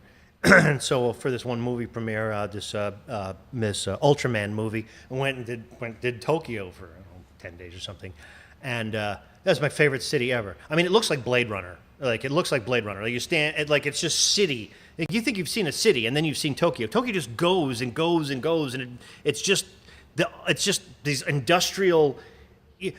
But every light works. All the cars have no damage on them. It's like Tokyo. It was like America pretends to be in commercials. It was crazy. We were what area we're in? Shinjutsu? Where were we? Where's the dog? Where the dog? Hiroshima. That's not the dog's name. Hiroto. What's the fucking dog's name? There's a dog. Everybody knows there's a dog. Anyway, it's this famous corner, and there's this million people across the street, and you get on the crush on the subway. Have you ever been to a subway in America? It's horrible, right? But on the subway, everybody's cool. It's like somehow it's this huge crush of people, but there's no like, get the fuck, there's none of that. Everybody just gets on and we all ride on the train, and we come down. But then, this typifies Tokyo. We were in Tokyo one night, right? And one night, our hosts, we went out, we had some, whatever, we went to a place. Where did we go? God, I can't remember where we went now. But anyway, we came back, and there was a problem. We'd parked in one of these things where you'd go and a thing comes up to stop your car from leaving, and he goes to put in his card to get the thing out, and it wouldn't go down. It wouldn't go down. We couldn't get it. We were trapped. So the guy picks up the phone, my host, picks up the phone, to say something in Japanese to somebody on the other end. I swear to Christ, it wasn't 5 minutes, and a support team came up, and it was like MacGyver. It was like some sort of like one of those cartoons where the guy's building a thing, and then all of a sudden, like 5 seconds later, the thing was working. We drove out. I'm like, I cannot believe that just happened. I can't believe that happened. It was the most like I said, all the lights work. If a light burns out, they fix it. The cars there's no damage on the fucking cars. You don't even realize that until you're walking around a second. You're like, everything works. All the employees are competent, capable. Now, they pay a huge price for that. You would not want to be Japanese raised in Japan because conformity is their whole life. But if you're an American visiting Japan, even if they fucking hate you, if you're not an asshole American, so like I wasn't an asshole American, plus I was being led around by Japanese people who were sort of my thing, but that was the way to do it. I wouldn't want to be Japanese. I'd want to visit Tokyo. Fantastic. Loved it. Shinjuku. A huge city, clean, organized. Yeah, it's amazing. A big cruise of people descend on the city at the night, and in the morning, it's just like it's the most unbelievable. It's the most unbelievable thing. That's so great. I love Tokyo, and of course, we went outside the city and saw 5,000-year-old Buddhas and whatever, but it's so great. Everybody polite and cool and dressed out the fucking wow. Can they dress in Tokyo, man? Somebody says that Americans dress for comfort. Well, Japanese dress to fucking impress. Everybody was dressed. It was great. Everybody was, God, geez. Talk about, you feel like a fucking slob. It was all like high fashion. Just people just going to work on the fucking subway. I was like, holy shit, looks like a runway here. I immediately went shopping. Like, I just need to not look like a fucking slob. I thought I was dressed nice, but that subway. It's so great. I loved it. I loved it. Mike, watch Unheard Lockdown's TV interviews here on YouTube to see some scientific perspective about the Matthew Benjamin. That sounds loaded. Some good perspectives that you don't get from the fear-mongering media, only from top scientists. Well, I don't know. I will look. But I also know that, like I said, in the end, people just aren't, it's just not, bring out your dad every morning. It's just not, and I've been at the park every day. I don't own any masks. I don't own masks or gloves. I literally don't own any. I have not worn any. I've refused to. I'm not going to, because all I think about are all the people whose lives are being destroyed, and I just can't be a part of that. I can't,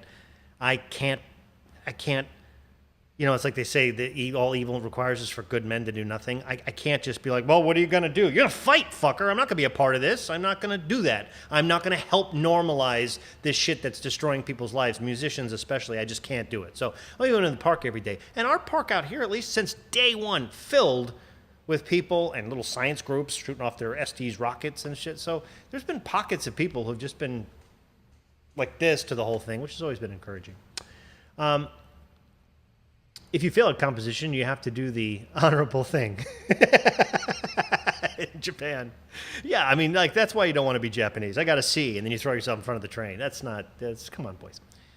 But boy, do they fucking, if somebody said they know how to have fun. When I first started working with my Japanese client, and he actually came over to the United States, and he sent a liaison ahead who just had to basically explain to me, this is that I had a comfortable chair for my clients in the office, and she's like, he's not going to sit in the chair. That'll be sort of, it's comfortable, it's vulgar, it's not a good chair for him to sit in. And I had to get him like sort of a chair. But anyway, she told me, what'll happen is if so-and-so will go out and everybody will get fucking destroyed, and then if you're going to work with him, that's when you'll know, because it'll be like, and I'm like, so in America, that would be the time where you can't hold me to it because I was fucking wrecked. But in Japan, it was exactly opposite. Fucking destroyed, and then right back at it. But if you've ever had a lot of sake, that rice wine shit, that's a clean burn. That's a clean burn.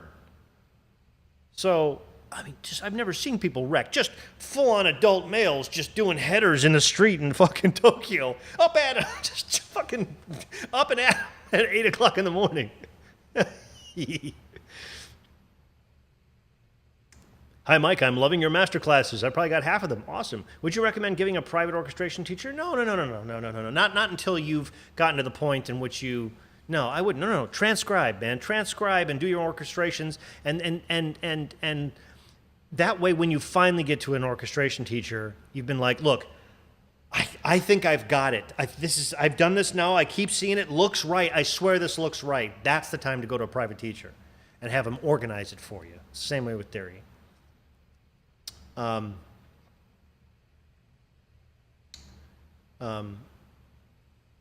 been a full-time Japanese to English translator for 15 years. Nice to visit, but hell to live there. Oh yeah, living there. Yeah, I wouldn't want to live there. Yeah, I like to nice to visit. Yeah. Yeah, I'm with you on that. Yeah, I'm with you on that. What should I look? Should I look for a professional live-in cinematographer? Well, if she's got big tits.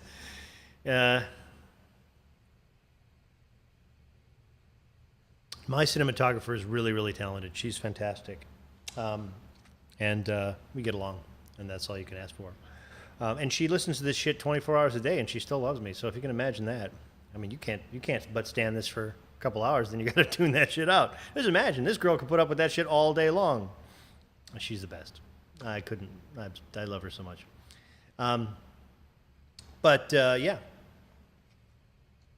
What's funny, too, is I don't actually, you wouldn't think this, but it's true, that I absolutely hate having my picture taken. I do not like being on camera. I hate it. It's just that at some point, it just got to this point where it was like, well, I guess you're going to have to get over that or deal with it because you're going to need to be on camera. But I actually, so something about being with a cinematographer, I think it was like a,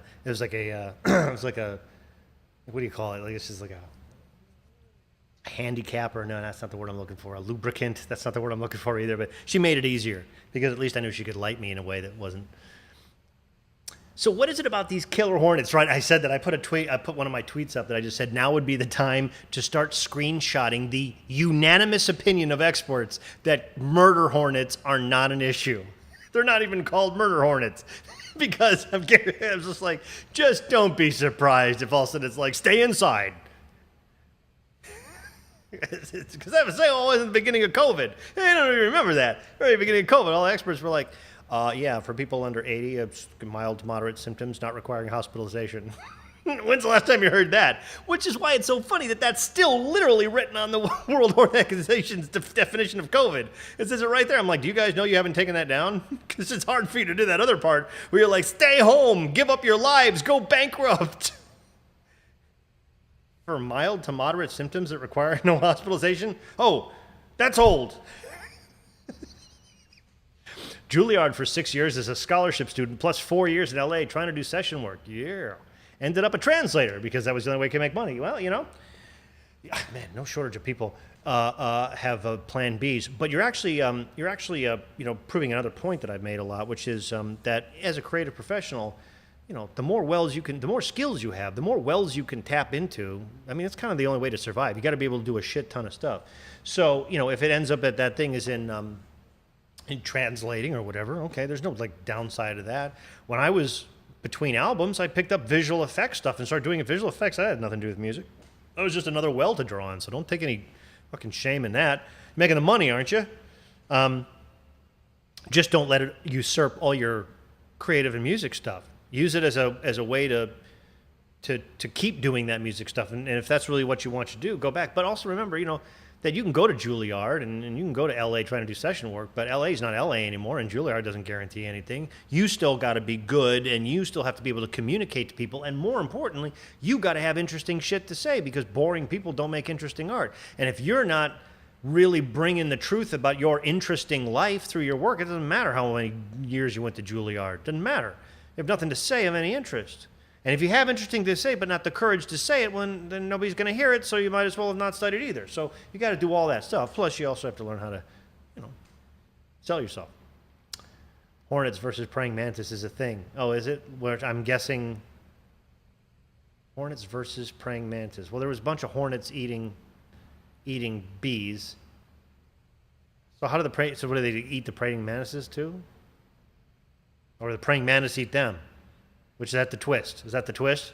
That we're all going to want to have a praying mantis with us at all times? Where's your praying mantis? Don't you know the murder hornets are here?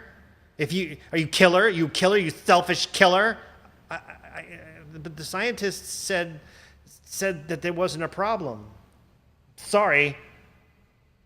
They're killing people, and you're supposed to have your praying mantis at all times. I'm not going to have a praying mantis. Your right to not like bugs doesn't outweigh my right to survive. Oh, shut up. Shut up, you drone. Praying mantis eats the hornet brain. There you go. I knew it was one of the two. Nice. Oh, that's it. I haven't met anyone that went to Juilliard, but I've met many people that went to Berkeley, and I was so shocked seeing that the bar was so low. Oh, yeah. I'm self-taught and was doing much better than them. Well, I mean, not to pick on Berkeley, but one of the most common emails I've gotten since doing the master classes was, I just finished 4 years at Berkeley, and I learned more in an hour of your master classes than I did getting my degree. That email has come in a alarming number of times. The murder hornet killer. Murder hornet killer. There's a headline, yes. Prayer murders killer hornet. Something. You got to work God into there. With all of this that is happening, I've been focused on my personal project musically. I just do not want to stop. Well, sure. I mean, I've said this before. I said this in the Red Pill video, and I meant it. My Miss Love was like, she was like, well, you really found a way to spin this all happy. And I said to her, hey, look, I know we haven't seen each other in 2 months, but this wasn't a happy spin. And I actually believe that when society is laid bare, this is the most laid bare our society's ever been. At the point that people are so frightened and so powerless and so without skills and so dependent that they'll literally just, without even questioning it, believe everything they hear from Google and stay home. I mean, that is a fucking wake-up call. That's better than the most. There's dystopian fantasies. That's whack material for dystopian fantasies. That's better than anybody could have hoped for. If you were hoping to have an oppressed society and just see, like, yeah, they got no fight in them. None. No, they're yelling at each other about us. We don't even have to say anything. We just, I mean, it's unbelievable. So I happen to think that's like, okay, so now we all know where we are. now we know where we are.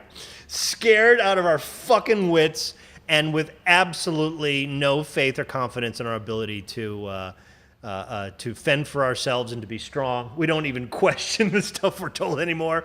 And people can take every one of our personal rights just by suggesting it. Wow.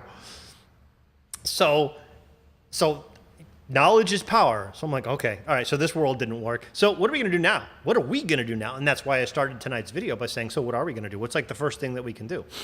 What's the first thing that we can do so that we can make our own world and a happier world and a way better world and and not necessarily just not just be subject to, have our world be something other than clicking to agree to these terms and conditions.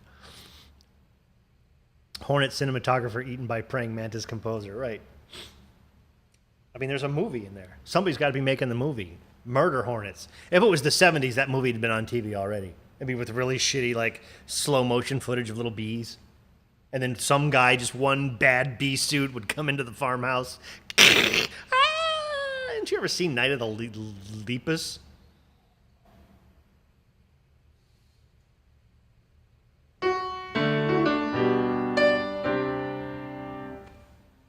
In other news, but yeah, there's the fallout from all this stuff is going to go on and on and on and on and on, and certainly I know everybody in my sphere, we're sort of all like, okay, all right, so that's how it's going to be, eh? And are all just taking steps to just be further insulated from this scenario next time it comes down. Because if you think that was the last time they're going to ring the make everybody stay home button, you haven't learned anything about humans yet. They're going to try that one.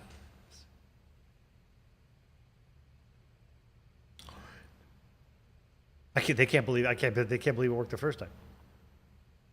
But it's all good news, man. It's all good news. And we don't have to fix the world. We just owe it to ourselves. This is our life. This is it. Today's your day. Today's literally, what's today? Saturday? This is the last Saturday. This is it. That's the last Saturday. Once this Saturday's done, this Saturday never happens again. It's gone forever. It's like wine. You drank it. It's gone. That bottle, that vintage, gone forever. Only the difference is you could make it a vintage as great as you wanted today. And of all the messages that we get, all of them, news, Google, governments, social media, very, very few are the messages that say, value your life, go make the most of it, go empower yourself, be better every day, do the very best that you possibly can, everything you do, and feel that pride. Remember that you're strong. Remember that you're powerful. Remember that this species is indomitable. This species could do anything. We don't. We do almost nothing, but we could. And if you're out of control of your life, you don't know you're totally dependent, well, go learn some shit so you're not so dependent. Or maybe get rid of this stuff. Maybe stop. Maybe turn off Alexa for a while and do something for yourself. Maybe turn off all the glowing rectangles for a while and do something for yourself. Maybe have a more interesting life. Maybe do it all different. Maybe do it all different for a while. Because why the fuck not? Try it.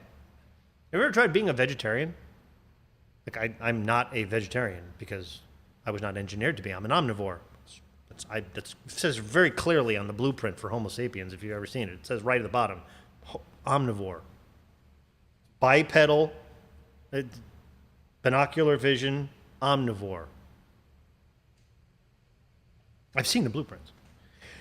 But but at one time I'm like, I'm gonna be a vegetarian for a while. I did that for a while. Let's try it. Gotta try some shit. Took some getting used to. Yeah, I did that for a while. I used to eat at this restaurant on La Brea called Votre Sant. It's gone now because it's vegetarian. But it is gone. But I did that for like a year. And then one day I was like, I'm kind of getting tired of this shit. And then well, I went back to just eating a balanced array of food. But I tried that for a while. The way I'm dealing with this pandemic is to start learning 3D modeling and game development. See? That's the silver lining.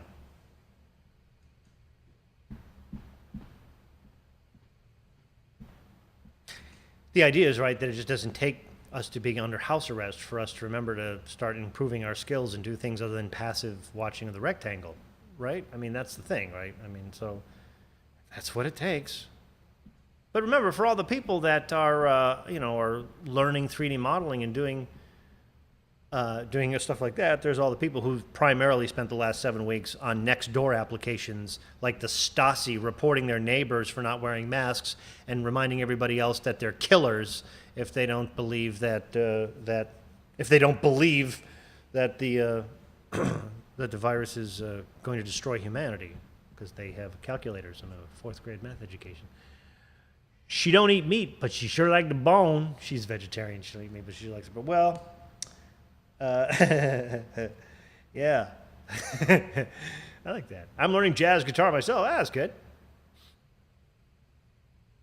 I knew some studio people that remembered John Williams from his session days. They said he would spend hours and hours at the piano exploring, like nonstop. Yeah, he still does. That's what you do. Because there's an infinite variety of shit in there, Yeah.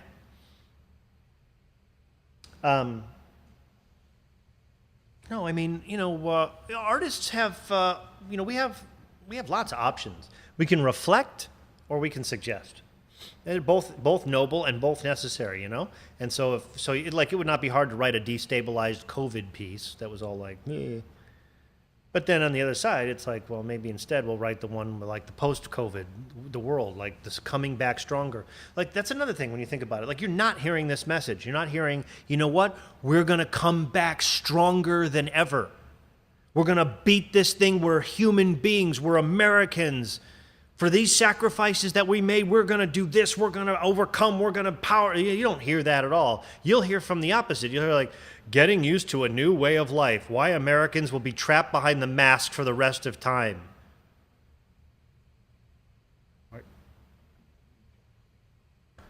We should just grab them all and carry them out naked. What are we doing? So just fix ourselves so we don't listen to that shit. So we can just say, no. And then that way, because that's all they can do is say it. They could just say, They can control the narrative. They can tell you what the truth is, but then we can just go, bullshit. That's all you do is lie. Many times do you think I was going to fall for this? We thought you were going to fall for it forever. Well, it's forever and a day now. God, my social network feed is such a shit show. You could stop right there. Social network feeds are shit shows. Of people talking about the virus and bad-mouthing of people. It's all it is. That's why I started this talk tonight by talking about don't worry about that foreground noise. Think about the giant audience behind that that's watching what you say. And don't get distracted by the stuff in the beginning, because you're not going to convert anybody. And it's more important for you to be in the exercise, for all of us to be in the exercise of really thinking about our position, trying to be the best, smartest people that we can, of challenging our own biases and expectations, doing all that stuff, and then putting it out and getting in the exercise of being truthful representations of who we are. Because if who we are is such a piece of shit that the world had better not know about it, then go and do the work on being not a piece of shit, so you can still, then you can go on the world and be truthful with who you are. But don't do the part where you're duplicitous, because then your self-esteem and self-value erodes, and you are going to be miserable because you believe that you actually are quietly, secretly a piece of shit. That's not good.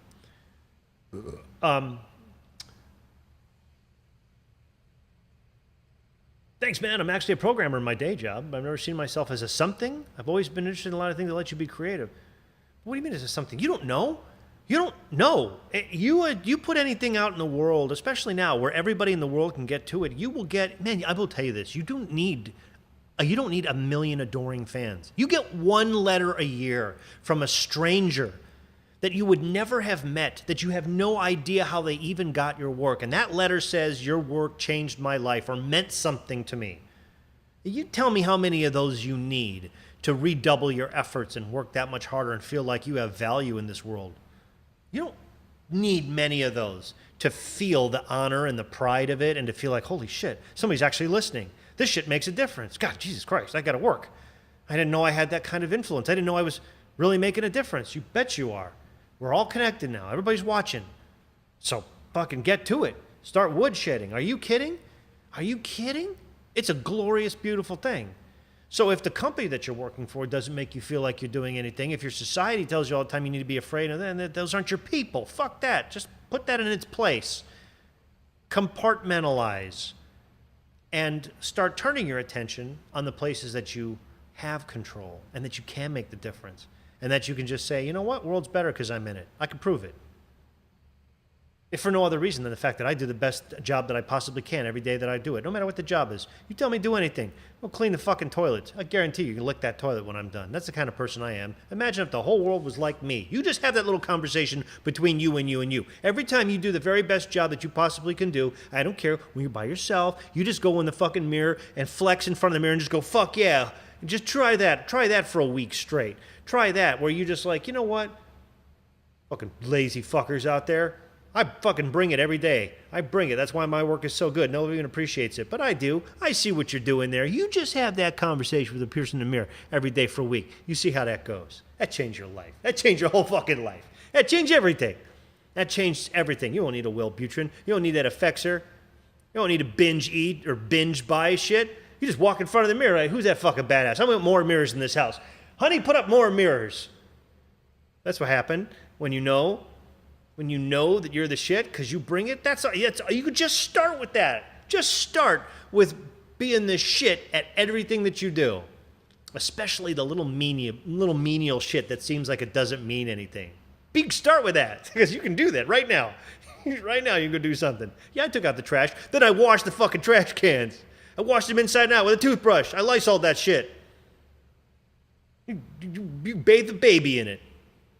Why'd you do that? Because, motherfucker, I put my name on it. It's going to be the best thing in the world. Imagine if the whole world cared like that. Just mic drop and go into your room. Try that. Your thoughts on LA as a place to live in? Do you want to live in a place with the nation's highest taxes, choking on traffic 24 hours a day with 70,000 homeless crazies wandering the streets, all pothole laden? You want to spend $2.6 million on a 1,300 square foot house on a 1,400 square foot lot? You want to spend $5 for gas and be locked in your home, the first state, lock everybody else in their home, probably the last one to be let out? You want to be in the state that was the first one to put the Japanese Americans in internment camps? You want to be in this state? You want to come to LA? You want to come where all the people you meet are either used children or outright pedophiles, totally narcissistic, self-absorbed with no talent, who spend most of their time making money on other people's labor and taking credit for it? You're welcome to it. In fact, as soon as I move, you can take my place. You want to know what it costs to rent here? Just drink before you call.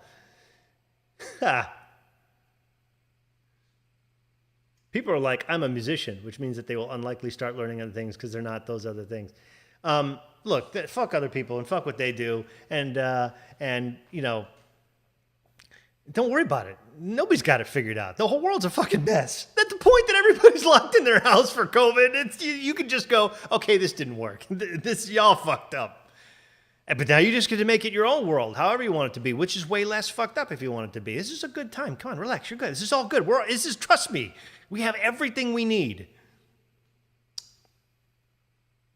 Check out Pat Metheny's latest release in February. If you haven't listened to it, I think you'll really like it. I was blown away. Pat Metheny's a man, you know. I would not be surprised. I will check that out because, you know, a musician like that with skills, you know, I mean, it's like, you know, it'll change. He'll be different than he was, but he'll have had more life experience and he'll be different with his craft and way different on his instrument.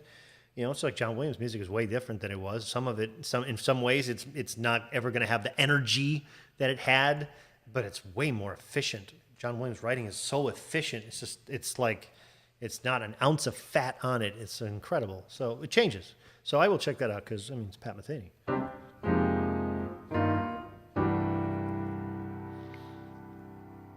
Yeah, man. Yeah, man. You know, I remember, I'm an 80s kid. If you're an 80s kid, the montage. That was the 80s. The whole 80s was a montage. All the time. You can do it. That was the 80s. Fuck.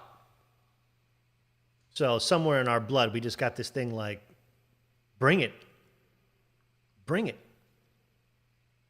And that's good, man. And you know, it's important to realize too that it's not a sentiment. You know what I mean? It's not a motivational poster. It's not a platitude that sounds nice but doesn't make any. Love will make the world. No, it doesn't. It's like everything else that I teach or everything else that I espouse. It's practical. I'm a bottom line kind of guy. Something you can really do. Physical deeds, acts that then pay in real fucking dividends. They pay like your actual real life changes. You don't have a different outlook. I'm just thinking more positive. Fuck that. Be more positive. Do shit. Have actual power. Trust me, you have actual power and actually do shit and you'll magically feel positive. Don't let the feelings drive the actions. Let the actions drive the feelings. I was talking to my son about this the other day. We're going to the park, you know, and we was training for baseball. We did this, and we work pretty hard at the park. I run that kid. You know, he's 9. He's a 9-year-old kid in 2020, which means that his idea of how much physical work he's doing is like 0 compared to us, right? We were outside all the fuck. Go outside. Get outside. You ride bike everywhere. You do all kinds of shit. We had PE 40 hours a day or 48 minutes every single day. You know, he's just like, Dad, I was at the park 2 days this week. Shut up. Get outside. We're going to go outside for 2 hours. So I run him. So he's like, okay, we're going to the park. And I can see, you know, and he's like, what's wrong? What's wrong? He's like, I know how hard this is going to be. I'm like, that's not it. You're getting stronger. You're getting better. You are improving. This is why you've gotten 10 more miles an hour on your fastball, because we're working. You're getting leaner. Look at this. You're getting little cuts in your little deltoids. You're only 9, you know? And so we just had this talk about getting your mind right and about getting it and realizing that's one of the things that you have the option to do is choose how you feel about something. Look, I told him, it was like, it's going to be 2 hours in the hot sun of you running your ass off after this ball. That's happening. The only question is whether or not you're just going to be, or whether you're going to be like, yeah. I'm like, you got to find your warrior. This is going to suck. But have no doubt, that's a choice. It's your brain. If your brain starts with all the bullshit about I'm tired and hot, tell it to go fuck itself. It's your brain. Get a hold of it. Don't talk to me. Go tell your brain to get with the program. Tell your brain you're building a warrior today and it can stop being a little bitch and shut up. No, you know, that's a real thing. That's a real skill to have. It's an important skill to have. Right? Nobody taught me that. I had to learn that one. Well, I'm teaching him. And so he takes a huge amount of pride in when he gets through it. He goes, you know what? I did it. But you know what, Dad? I'm sorry. I don't want to really admit it, but I kind of like going to the park. Yeah, I caught you. I told you would. Why? Well, because, you know, exactly. Because you feel better. Because you know that you improved. Look at those fucking ground balls. I can't throw one past you now. You sucked a week ago. That's a great thing. And you only get it by earning it, and you got to bring it. These are fucking great things, man. Born in January 72, baby. I was born in June of 72. Pat Metheny and Lyle Mays, best combination ever. It's a great combination. Mike, do you have any opinion about the audio modeling SWAM solo strings? The playability is really good. I heard something that was like, I don't have them. I heard, was it the viola or something? And I'm like, I don't know what instrument that is, but it sounds like it did not sound like a viola. I'd have to take a look at him again. I don't have anything intelligent to say because I haven't really spent time with him, but I know that I heard something out of it and I was just like, well, I wouldn't know what instrument that was if you didn't tell me.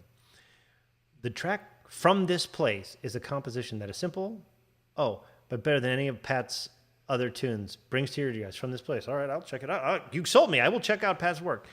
I appreciate what you're doing so much. A few months ago when we talked about my professional career, you made me realize I don't have to do music as a career. And that perspective helped me so much. I mean, it doesn't make any sense to me to allow anything in the world. Look, it's a hard life being a musician or a composer or a professional creative. It's a hard life at best. It makes it easier when you're good at what you do. It makes it easier when you are aware of your audience and you don't have fear. But this is not for everybody.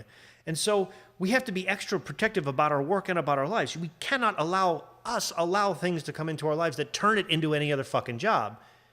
Because then there was no point. Because then you should have another job. Because then you'll have weekends and a 401k. Don't do this if it's not going to be that other thing. Make the sacrifice worth it. And so whatever things, are taking the fun out of it have got to go. Hard work it'll be hard work. If you don't think hard work is fun, then you haven't done enough hard work. You haven't learned what happens when you really do really hard work. You do really hard work, you're really great at it. That's the most fun there is. That's the most fun kind of thing there can be. The feeling you get on the other side is better than money. It's better than it's awesome, but you have to earn it. So you got to get over that, but you have to push through that. But if you're not afraid of hard work, then don't let other things come in. It's supposed to be fun. The struggle is supposed to be fun. All of it's supposed to be fun. That's the whole fucking point. Why are you going to put up with all this shit if not other? Come on. Hi, Mike. 2 a.m. stream. Yeah, I don't have to get Draco for another 8 hours, so I'm still okay. Morning. Yeah. I can never thank you enough for how much of a good influence you've been on me. Well, it's just people. Here's how you thank me. Just do it. Just don't. You're like, I don't need anything. I'm doing my own thing. But anything that you found useful, any skill, anything, like just go do it and then make your life better. And if you've done that, then that's the most thanks ever, because that's the whole point. The whole point of being a creative, putting something in the world, you put something good into the world, and then hopefully it empowers people, and hopefully people are happier for it. Hopefully they are more independent. They're not so afraid, and they're not so dependent. And then they're in a position to not listen to what Google tells them or what anybody tells them. They think for themselves, and they're confident and strong, and they believe it. They believe it. And then they value their lives every second. And they'll be damned if somebody's going to go and take it from them. And that's the world. So we make it our world. Start by making it our world together. I'm doing what I have to do as a composer, but at the same time, as an artist, trying to sell my music with everything now, and because of that, I just got I am doing what I have to do as a composer, but at the same time, as an artist, trying to sell my music with everything now, and because of that, I just got a couple of gigs. Good, yeah. Of course, people want music. In times of strife, people turned. I told you, this is why music and art have always been fundamental components of society, because most people turn to music for clarity, or for catharsis, or for a release, of stresses, or to get inspired for energy. Art, it's a very, very fortunate thing to be an artist. It's a fortunate life. So, yeah, this is also why we should be good at what we do, so that we can maximize our chances to make a positive influence in the world. Got our 3 dislikes there. I always love the dislikes. Only get dislikes. I was telling Draco and I were talking about dislikes the other day, and I told him, when you are trying to be a good person, and when it's obvious that you're trying to be a good person, and you'll fail, but you'll try, and people don't like to see that process, it's got nothing to do with you, ever. Because I don't agree is never basis for I don't like you, unless I don't have, an argument. I don't like things that I don't agree with. I can't handle them. I don't know what to do with them. They're not opportunities for me to learn and grow. I'm threatened by them. I only want to hear things that don't make me think, that don't challenge me, that confirm my biases. When you don't agree with people, that's actually a like. When it's somebody that you don't agree with a really good argument, a really good, well-reasoned argument, like, I don't agree with his conclusion. I don't agree. I don't like that. But I gotta say, that's a fucking good on you. Yeah, no, I don't agree, but fucking yeah. I respect that. That's a like, not a dislike. Dislikes have nothing to do with you. If you're a shitbag, if you're a fucking idiot, and you're just moron, racist, parroting things you heard on television, I can see why that would get a dislike. But and don't worry about the dislikes. Dislikes are almost always have nothing to do with you. If you're a good person trying your best, and if you are, and you present well-reasoned, intelligent arguments, and if you don't actually believe that you have some sort of righteous superiority over people, if you believe that you're just trying to work it out like everybody else, you never have to worry about dislikes. It doesn't matter. That's just a good thing as you go onto social media and you get all the, you fuck words, you evil this, you shit, you just have to that's got nothing to do with you. Especially because if you were those things, then the dislikes would be intelligent. They'd be like, I'm upset because of this and this and this, but when I'm upset because you're just don't worry about that. Good morning. I have some regrets. I think I was like you in high school, but I took a tech career. I could have been a professional musician, but maybe made a better career. See, regrets, that's retarded. What do you mean regrets? Because in the end, you did what you thought you were supposed to do at the moment. And maybe it was the wrong choice. And then that becomes some of the interesting story of your life. A regret means that you wish you were a different person right now, that you don't want to be who you are and you don't want to have the life that you do. And if that is how you feel, then change it. But if you like who you are, if you like where you are, if you like where the journey has taken you, you don't have a right to complain about the journey that you took to get there. That's the journey it took. It might have sucked. It might have had all kinds of stuff in it that you would never wish on your worst enemy. But you obviously wouldn't give it back. You wouldn't want to be somebody else. Even those scars, those are the most interesting things about you. Those are the things that taught you the most. You can't have it both ways. So if you like where you are, if you like who you are, well, that's the weird path, the fucked up path you had to take to get there, but here's to it. But if you actually have the regrets because right now, today, you don't like who you are, change who you are. What are you waiting for? Nobody's got a thing for that. They already gave you everything that you're allowed to get. It's your life. You're the one, you breathe in, you breathe out, you take a step, you don't stay, you pull it, you don't pull it, you think, you don't think. It's your brain, it's your body. Change it. Change it. You can, especially now, way more so than you can do anything you want. What the fuck? There's a message you don't get all the time, but I'll give it to you. You can do anything you fucking want to. What are you talking about? So you change it. And then that becomes part of the interesting story. I was at a point where I had mostly regrets, so I fucking changed it. There you go. If not you, who? If not now, when? What do you think it takes? All it takes is the will. You got the entire compendium of human knowledge for free on the YouTube or on the internet. You can learn any skill you want to. You can find anybody you want to. You could talk to a person in fucking Sri Lanka in 10 seconds if you want to right now. Come on. And, people say that's easy to, I think you're talking to me. Easy to say? Yeah. And only worth doing if it's hard. Well, how much pride would you take if punching a 2-year-old? Yeah, you'd beat him up. It didn't take any effort. You'd get no pride out of beating up on a 2-year-old because it doesn't take anything. You beat a guy who's 200 pounds more than you can, who's after trying to get your girlfriend. Now you're going to have some pride. Everything worth doing is hard. Hard is the best. Ignore the shit that's not hard. Sex is hard. Have you ever noticed that how fucking physical the fat guys can get themselves through 20 minutes of shit on sex they couldn't do? They can't walk up a flight of stairs. Yeah, because the fucking goal is worth it. You're hammering into nut. Everything good is hard. Who gives a fuck about hard? Hard's the best.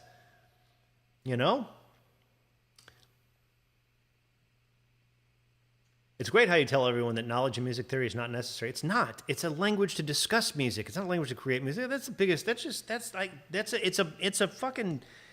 People learn theory because it's got rules, and it's like, okay, follow the rules. And if I know the rules, my music is good. I follow the rules, my music is good.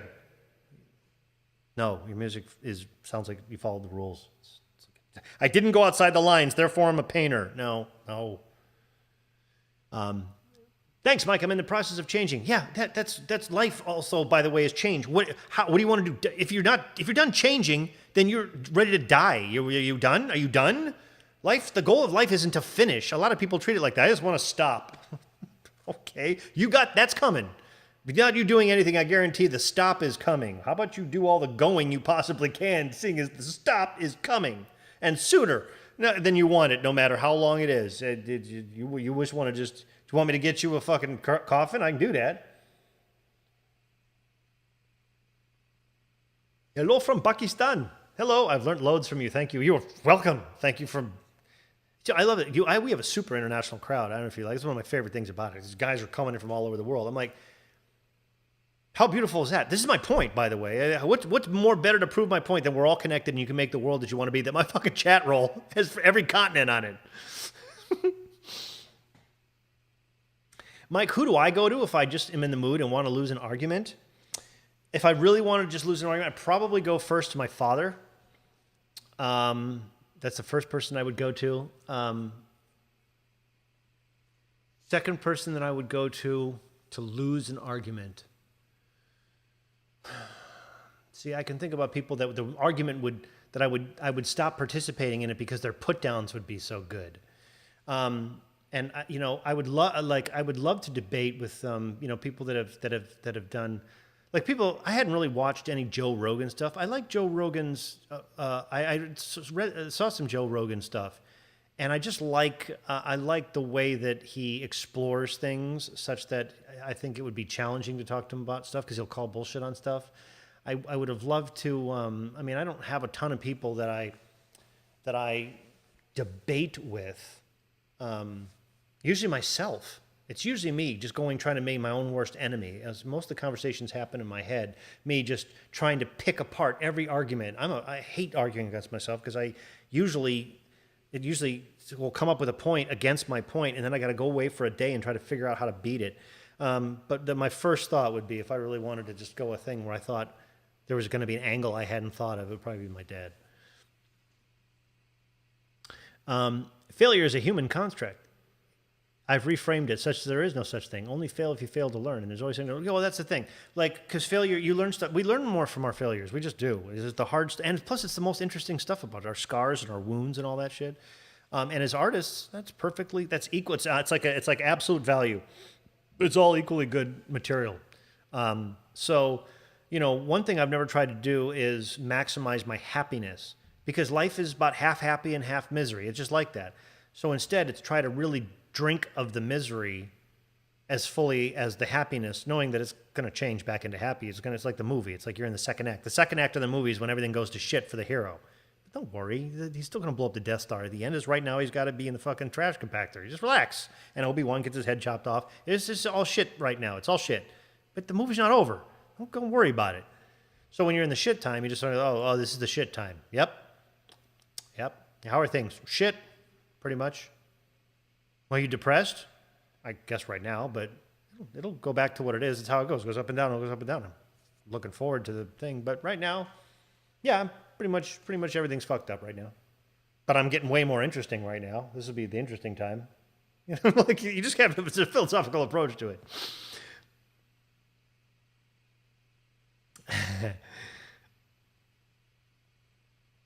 Do you think oboes are going to make a comeback in 2021 trailer music? Like, that's all it needs is one good context for it.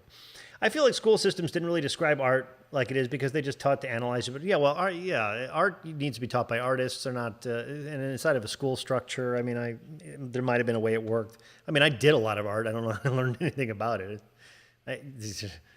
But certainly nobody ever put a context on art. Nobody ever said, this is actually a thing to change the way you feel about yourself and life and maybe affect other people.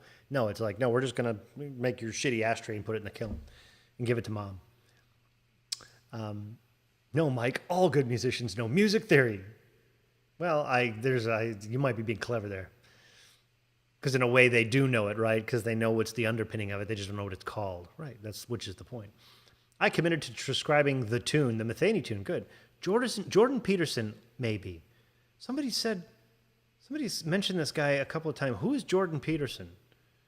You should go on Joe Rogan. Joe, I would never be on Joe Rogan. What would the pitch be? How would you get me on Joe Rogan? If you wanted me on Joe, I would like to I don't even know I want to be on show. No, yeah, I would say my first goal would not to be on the Joe Rogan show. My first goal was to go drink with Joe Rogan. That's what I would like to do. What would what would you be on his show for? He's got a show. He's got people who have to tune into his show. It's just like anything else. They're going to want to have people on the show that people go, oh, he's on the Joe Rogan show. Here's some guy. I can't imagine how you'd sell that to Joe Rogan. What would you... Hi, today with me is this guy. I don't know how you'd sell that. Anyway, stop almost came for me 2 years ago with stage 3 colon cancer. Yeah, that's not... But I view my survival as getting a second chance rather than regretting that I got it in the first place. Well, yeah, I mean, that's the point. I mean, yeah. Yeah. But that's the thing, right? Just because for you, when you look at the fucking abyss, we've all had some version of looking at the abyss, or at least, you should live. It's like, that's the thing. It's like, okay. Which is how I feel much about this whole thing. Like, this is the point where we're in a situation now where you realize, like, somebody could take all of this from me. If not nature, the government, clearly, could just take it all away from me. And now I don't see my friends. I haven't seen my girlfriend in almost 2 months. I haven't seen her. We've been apart for 2 months. I mean, what the fuck? So, you take these moments and just go, you know what? That's the last time. That's it. Fuck this, and take more ownership and not fall prey to the fucking messages and stuff, and empower yourself and just basically do it all different.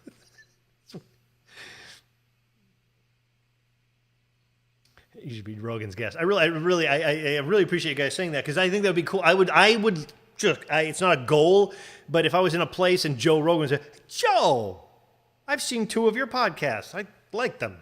He'd say, thanks, man. And I'd say, so, futurism, I'm going to plant something in my brain. What do you think about that? We have a couple friends in common. What about, I know, so we talk a little bit. Let me get you a drink. I'll just buy you a drink. And he'd say, yeah, no, I can't. I got to go. I said, no. I'll box you for it. You go, oh, you box? I said, yeah, Jimmy Nickerson told me to box. Oh, yeah, okay. And then he'd kick my ass. And I said, all right, when I was going to kick my ass, I won't sue you if you take me, and we go talk about stuff. That's how I'll get on the Joe Rogan show. No, but otherwise, I can't imagine what the sell would be there. Thoughts on the chaotic nature of creative minds? Well, I mean, like anything else, we have a responsibility to allow both order and chaos. You have to allow entropy, but then you also stop the entropy from taking over the system by a very careful and measured resistance against it. That's the balance in nature, and that's the balance in the creative mind. Just like anything else, like emotions, you have got to let your emotions be. You have to let them flow. You have to acknowledge them. You have to be subject to them, and then you have to be able to say, shut the fuck up, put them away, and decide how you're going to feel at any given moment. Those both skills are absolutely crucial to have maximum control over your life. Maximal control over the quality of your life requires that you can contextualize and control your own emotions, which is a skill we basically don't talk about or value, and it's like a basic building block. But you can't have one. You can't just stifle your emotions and not experience them. And men don't cry. You can't do that. You'll blow up. You'll have a fucking ulcer. You'll end up beating up gay people in parking lots because you have no idea how to reconcile your loving feelings towards other men. So you got to have both, like all those things. So the chaos and all the shit that goes on, let it fucking flow. And then other times you go, all right, now everybody settle down. Now, what are you going to do with all this? I've been listening to you all screaming, bouncing off the walls for 20 minutes. Now it's time to do something productive because we got shit to do. And having both those skills is crucial.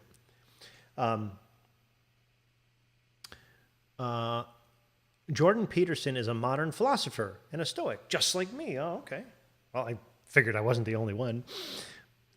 Jordan Peterson has some similar views of self-empowerment and self-responsibility. Oh, okay. Well, I like him already. No, I actually don't know who he is, but yeah, I mean, of course. I mean, this is not, I'm not the first guy, but you know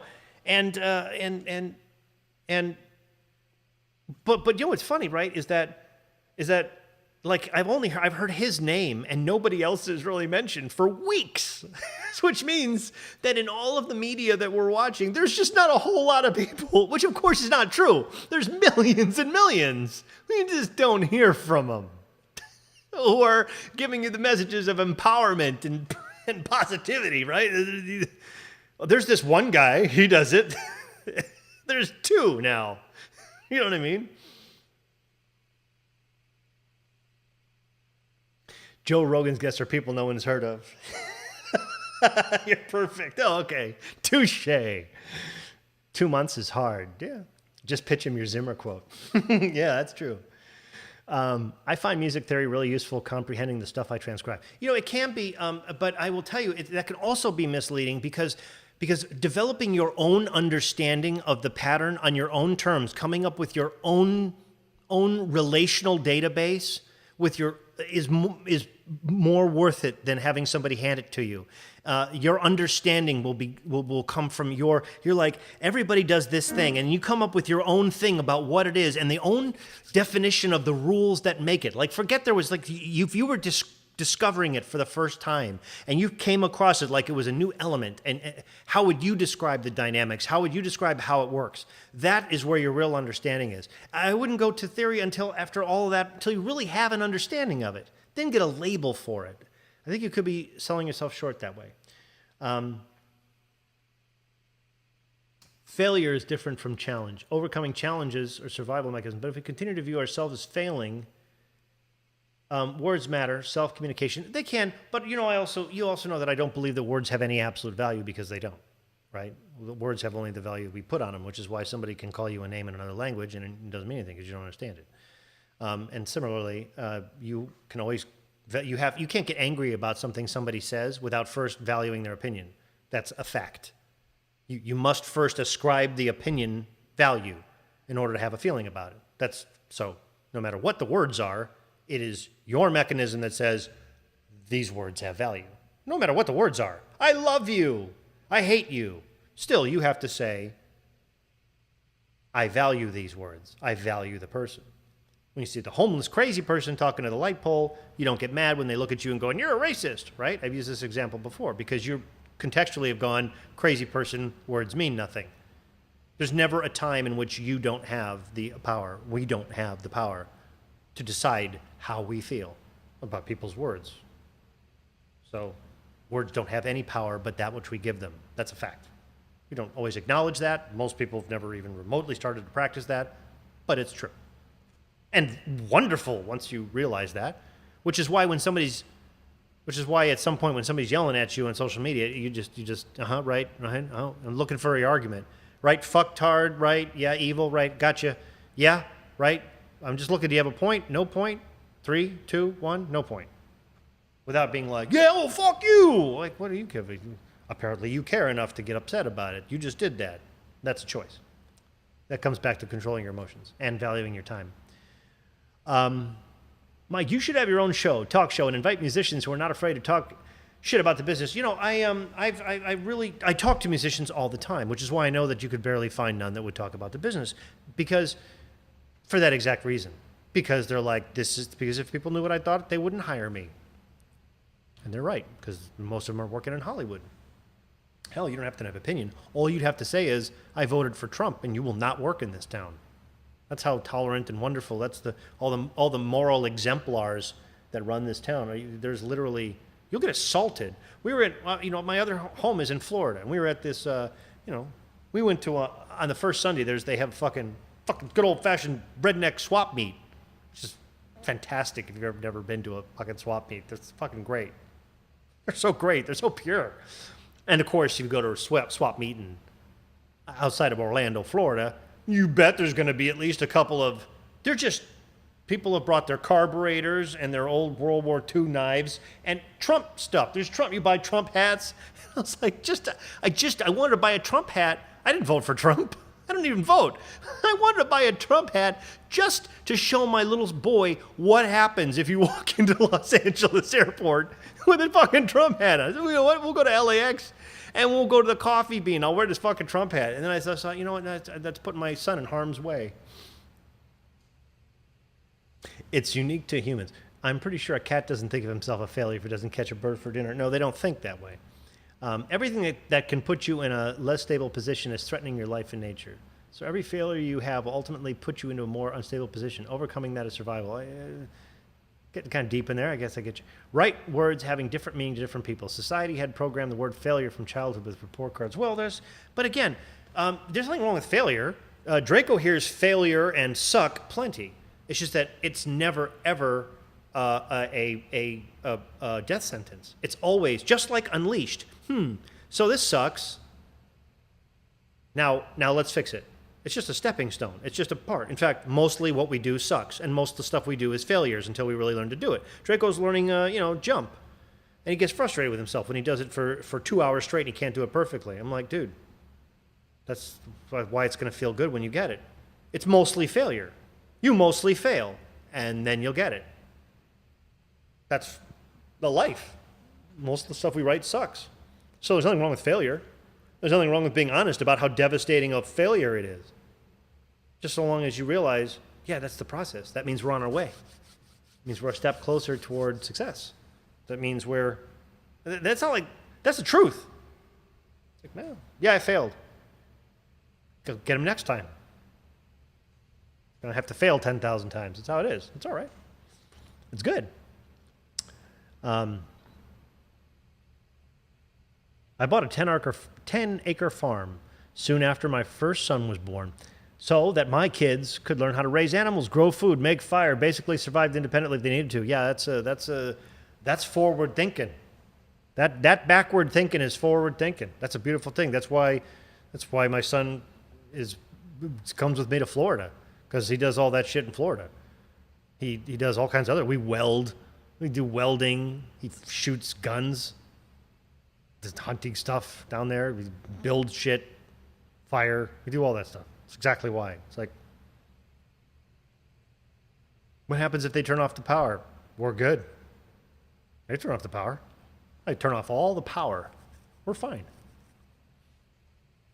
That's just nice to know. Changes how you are. My 4 kids are homeschooled. With you. There's no better way. I couldn't do it anyway. Well, Draco would actually in California couldn't go to school because he's not vaccinated. Well, he has. He's gotten two vaccines, I think.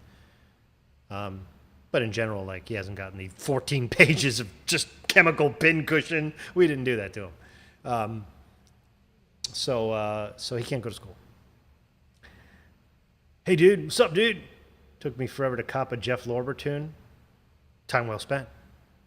Time well spent. But yeah, man, I mean, the more independent, the better, because it's just a thing. It just changes, in the theme, it just changes the way that you feel about yourself and the way that you go about your life. If you know you're okay. You're okay. There's nobody's got anything over you.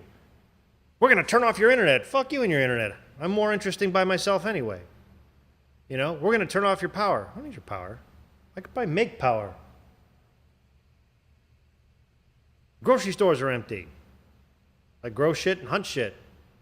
We did this for most of the last 30,000 years. What do you fucking think? It's just a nice thing to know. Plus, I'm armed. And I'm a good shot. That's just nice. You feel different about life. Wouldn't you? Wouldn't you?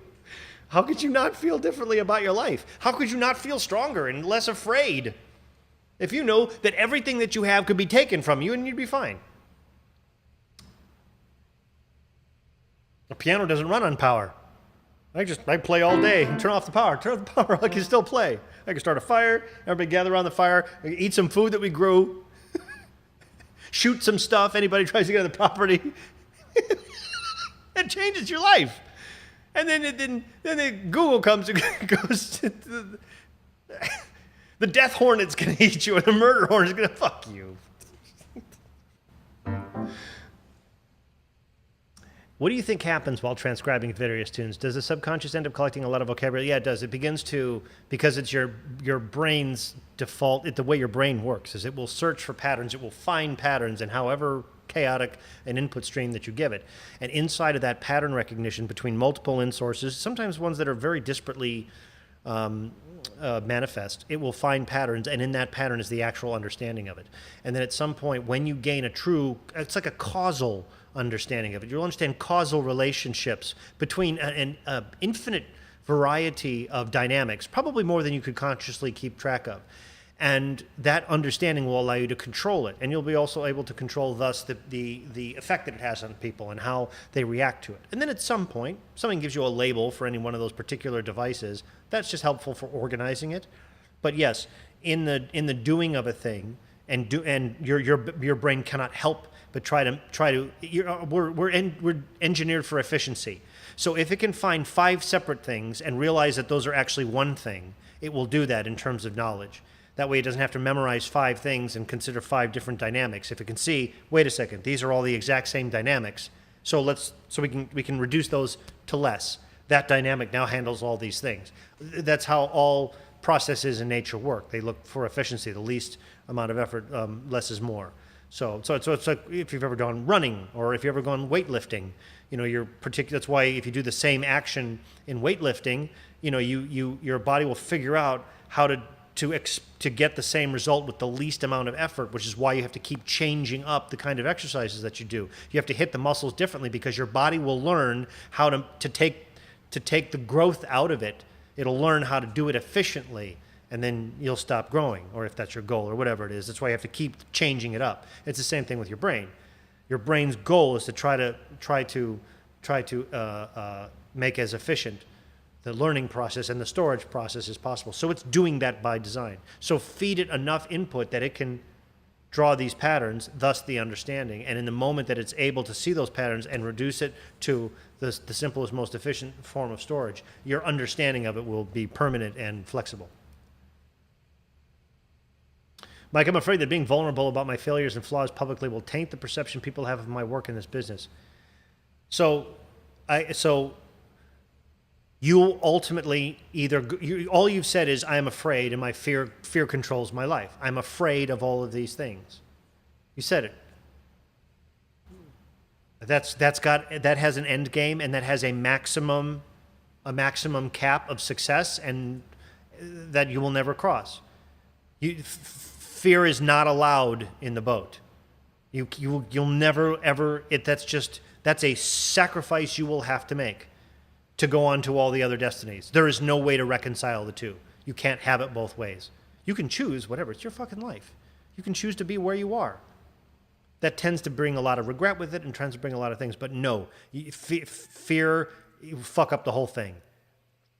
But what's nice is that you've acknowledged exactly what it is. I am afraid of the opinions of people. That's an interesting thing. Maybe you shouldn't have those people, because the people that you really want is your audience, and the people that you want to have working for and with want exactly what you want to really do. Maybe all these people, maybe you'll lose all these people and you'll replace them with your real people that you don't have to be afraid of, that you can be exactly what you are and who you are, and they'll love you for it. Because with 8 billion people on the planet, there's millions of those people. So what are you afraid of in the first place?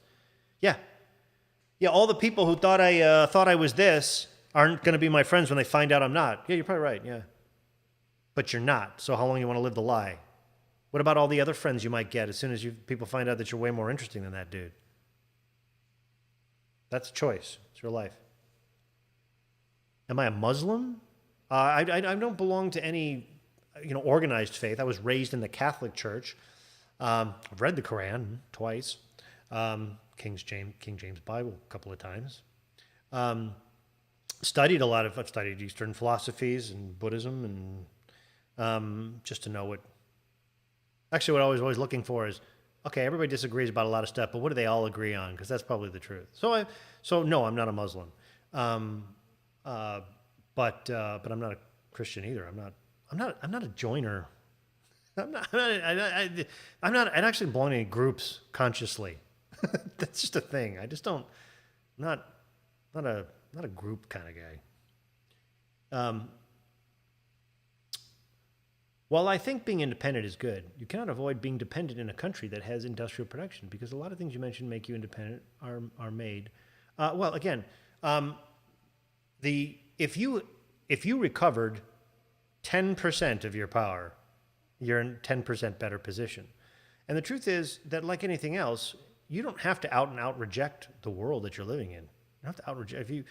It's more about having the choice about how much you participate in. You know, I mean, you can go off the grid and unbank and do all that stuff. I mean, you can do all that stuff, but that's not necessarily necessary. Like I said, the real trick is being able to control the matrix. Then you can be in the matrix or out of the matrix. That's the best world. You want to go to the matrix for a while, you can do that. You have a choice. Choice. And the more skills you have, the more power that you have, the more independence and courage you have, the more you're willing to maximize your independence from the system. But you're not beholden to it. That's the difference. It's control. Control over your life and not dependence. So dependence, we're not actually dependent. That's an illusion, I think, that we're given by the people upon whom we're dependent, because that's exactly how they like it. But like I said, humans survived for the bulk of the last 30,000 years without anything that we have now. So it's doable. And they had happiness and joy, and they had love and hate, and they had music, and they had art, and they had philosophy and wisdom, and they had pain and suffering, and they had war and famine. It's all the same stuff. Backdrop was different. All the same people. Well, those people allow me to put my food on my plate. That's a problem. Well, again, that's always, so far, every time you framed it as though other people have the control over you, and that you haven't talked about the fact that they pay you because you're skilled. It's your skills that make you payable. That's your skills that make you hireable. It's your skills that make you valuable to those people. Every time, everything you've said puts the power in somebody else's hands. It's a real artist thing to do, and it never works. You know, they're paying me, so they have to do what I have to do what they say. No, they don't. Those people think that their money tells you what to do because they don't respect what you actually do. But when you buy a ticket to a concert, even the expensive ticket, you don't get to tell the guy how to play or what to do at his concert. You don't buy the box seat to a Penn and Teller show and tell them how to do the fucking magic. No, you sit down and shut the fuck up and they do the magic. That's how it goes. So it's up to you to realize, you're giving people an opportunity to hire you, an opportunity to work with you, an opportunity to pay you for all of your skills. That's just a mindset. And that's true also. And if its truth is, well, they'll just replace me with somebody else. Well, then how many more ways do you want to say that you have no value? What the fuck are you working with people for whom you have no actual value? They wouldn't care if I was here or not. Well, it's no wonder you want to be around those people all the time. Boy, it must be a great message. Dude, it's your life, but what the fuck? Just change your outlook. Start with that. I don't look to my clients as doing me any fucking favors. I'm doing them the favors. What are you talking about? They can't do it. That's why they came to me in the first place. They want this. They can't do it. I understand. I got you. It's going to cost you $1 million. You have that. This guy will do it for $500,000. No, he won't. He'll do a shitty job for $500,000. Or you can have the best one in the world for $1 million. It's up to you. It's whatever you want. But that's it. Well, okay, then that's not your client. That's not your client. Your client goes, no, I don't care what it costs. Whatever it is, money, no object. I got to have you. Nobody else will count. Well, I know another guy. No, it's got to be you. That's your client. Go find him. Why would you not? I don't see why you wouldn't do that. Elaine de Botton, I'm just guessing, said rude but eloquently, religion should be like an all-you-can-eat buffet. Just pick and choose the best of each one, like your salad bar. That's from Big Trouble in Little China. We take what we want and leave the rest.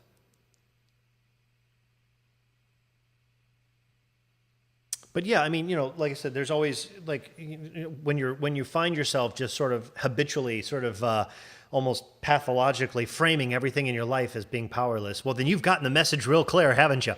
You're dutifully good little drone. You don't feel like you have any say in this. I just take what I'm given. I mean, what am I going to do?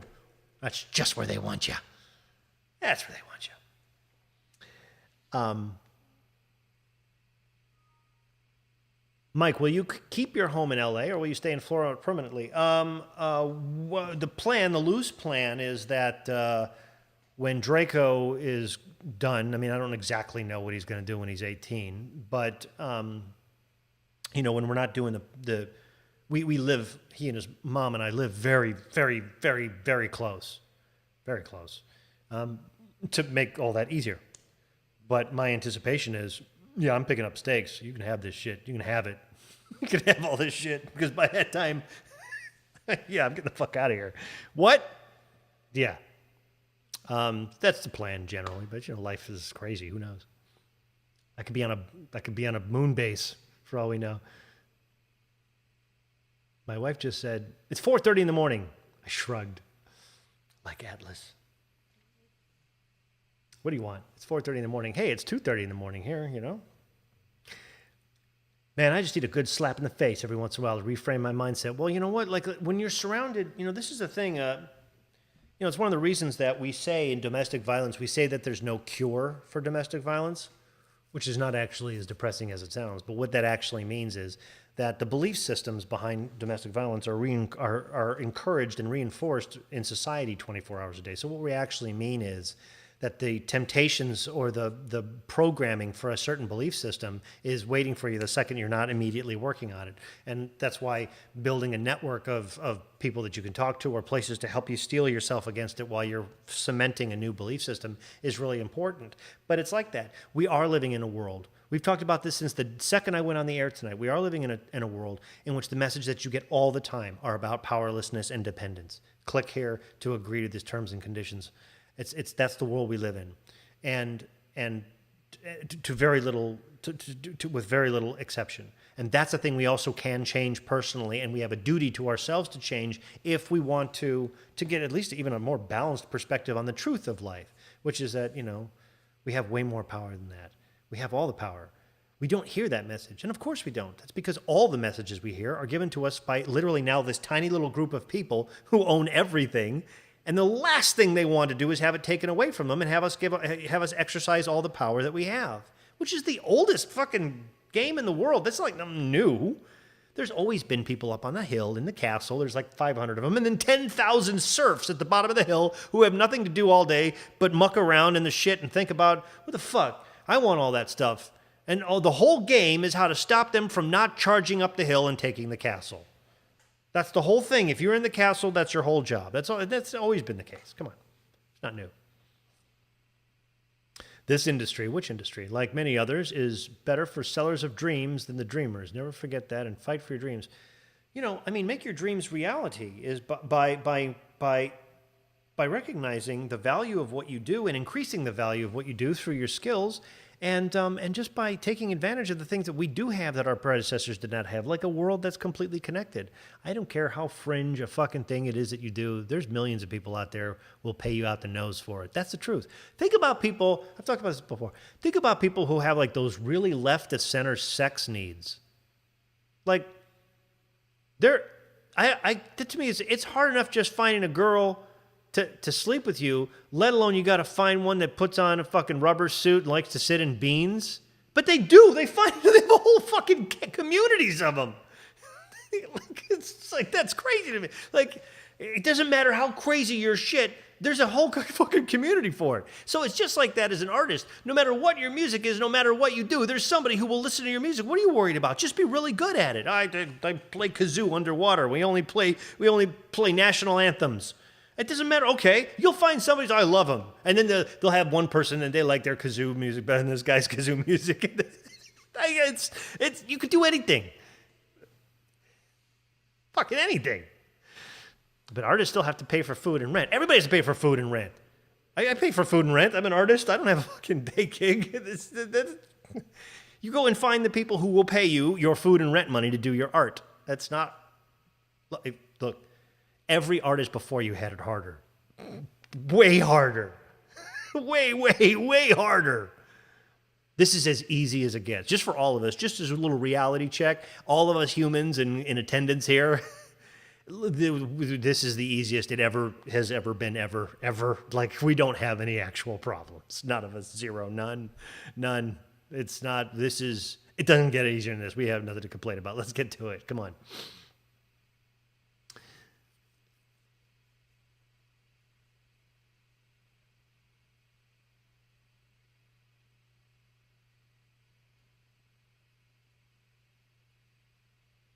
Somebody said, good advice about transcribing. I think instrumentalists are sometimes scared to leave their comfort zone as it will reveal just how little they know about music. Well, sure, there's all kinds of reasons. But again, like everything else, Don't worry about musicians. Don't worry about anybody else. We got our hands full just trying to be the best we that we can be. And we owe it to ourselves because this is all the life we get. This is it. The days are ticking away. And you know, when we start valuing your time and your hours, that means who's in it. That means what you're spending your time on. That means whose opinions you're listening to. That means what you're letting come in and compromise your dreams or the things that matter to you most. I mean, it's like protect it like it was something valuable, like it was something you cared about. Let no power nor persuasion deter you from your true greatness. No, of course not. I mean, which is all it'll do 24 hours a day. But, you know,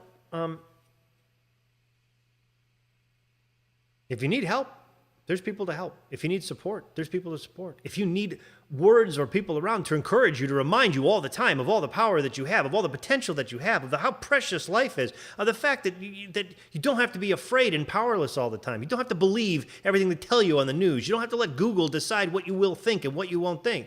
If you need somebody to remind you of it, those voices are out there. But if you're too busy listening to all the other voices that got you scared and nervous all the time, you're never gonna listen to them, and you're not gonna believe them when you hear them. You got to start practicing it through deeds.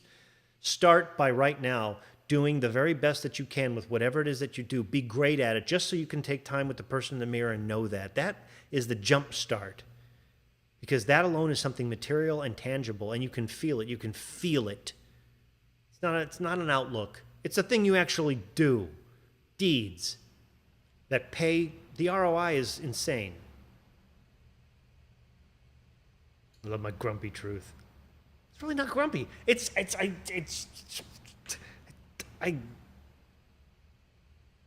I said, I know it comes across like that sometimes, but the truth is, I'm like, man, you could do anything. That's the message my son gets. See all this fucked up shit over here? We don't want that. We do anything. Let's do all this other stuff. You get both. Balance. Whether you think you can or you can't, you're probably right. We are sympathetic and empathetic beings. If you project fear and insecurity, that's what you get back. Well, there's that sort of idea. I think, but again, I think we're well off to not underestimate the value of the man in the mirror. I think that's our harshest critic and our greatest supporter. If you can take care of that person first, make them genuine, they know everything. They know everything you got away with. They know when you didn't try your best. They also know when you did. They know when you did, even though nobody else noticed. That's the place to start.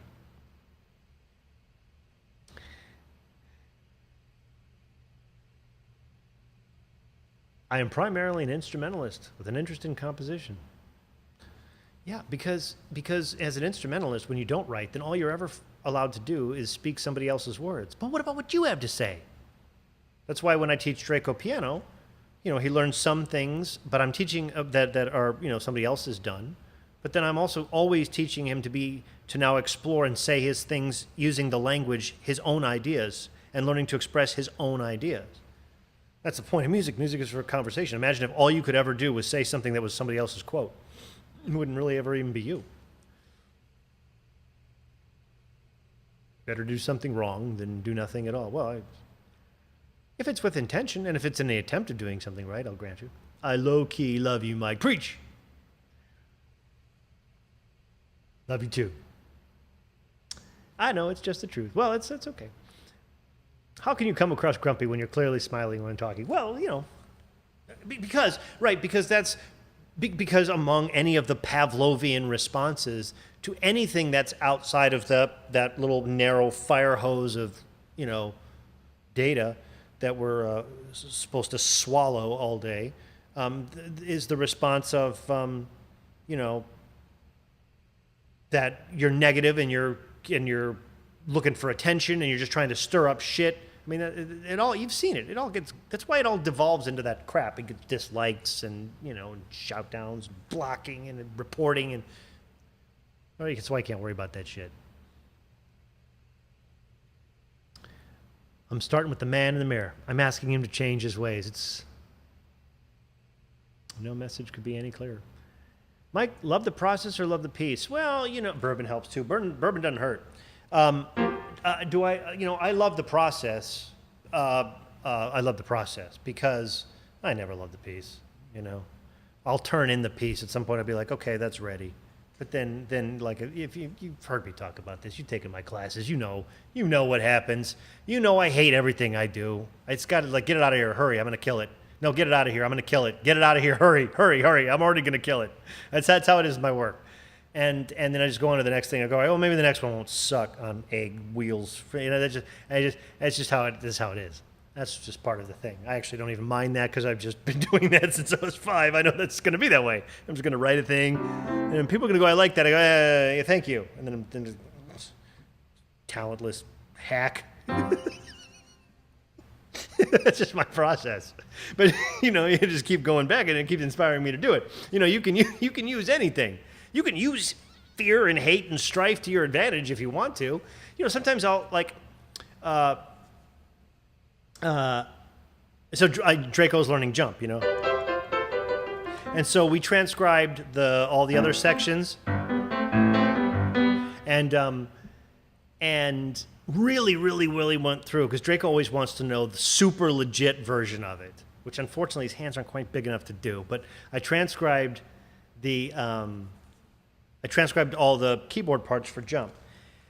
And some of them actually, I really had to dig in. I really had to really listen and think. I had to think. I'm like, well, I can't quite hear it, but I know it's this. And then if I would test it, I would go back and listen. Oh, that's it. It's got to be it. And I haven't had to work on a transcription. Like the initial version of it, you get real quick. You get instantly, especially. But like some of the stuff when there's other shit going on. And so I'm like, you know what? That's got to be it. That's got to be it. I'd say that's it. And I thought about making a video on it. And I'm like, well, I'm not the first guy to think of that. And I looked, and somebody actually did one, and they did it exactly like I was going to do it. They did one keyboard and then another keyboard for the other keyboard parts, and they used the exact same even plugin. They used the OPX2 thing, and I watched it, and it was pretty close. But it wasn't right. There was a couple things, and I had a moment where I just thought, see, that's that moment where just the fact that it wasn't exactly right almost made me want to do it. It almost made me want to put it up. And I was just going to give maybe a shout out to the guy, just go.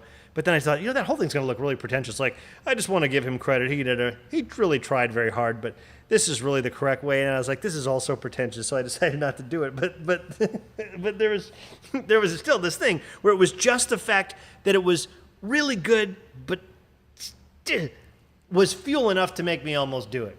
So you can use anything for your fuel. Sometimes really shitty work is the thing that makes you want to do the good one, But how can I hate on my piece, The Race? I don't hate The Race. I don't hate The Race. I'm not impressed by that piece. That piece could be way better. But yeah.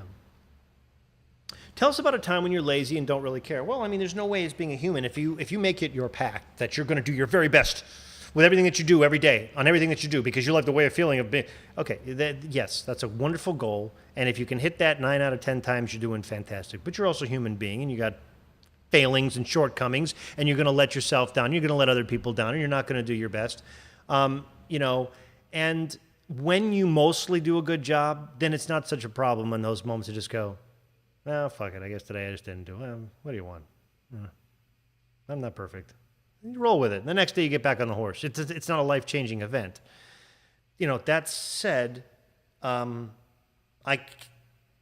can't literally remember a time, trying to think, when I was lazy, when I was deliberately lazy.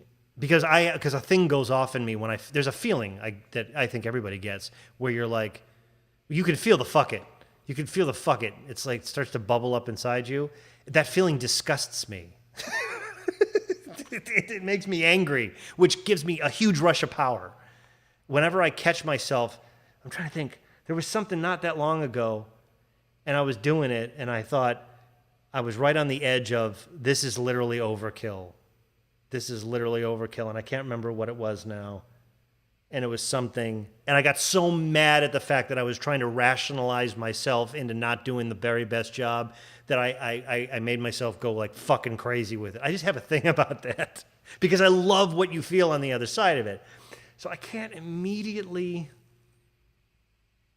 it's happened. It's happened tons. I just, can't imagine It's because it's so fundamental to how I live my life. That's mostly what I do. People ask me what do I do? The very best that I can do. That's what I do. That's what I do. Whatever it is. So I can't, but but it's, again, that's, of course that's been the case. Give me a few minutes, I'll think of one.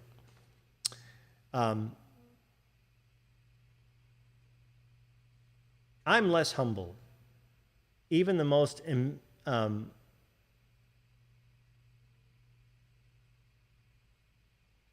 less humble. Even the most inane loop gets me going. I'm amazing.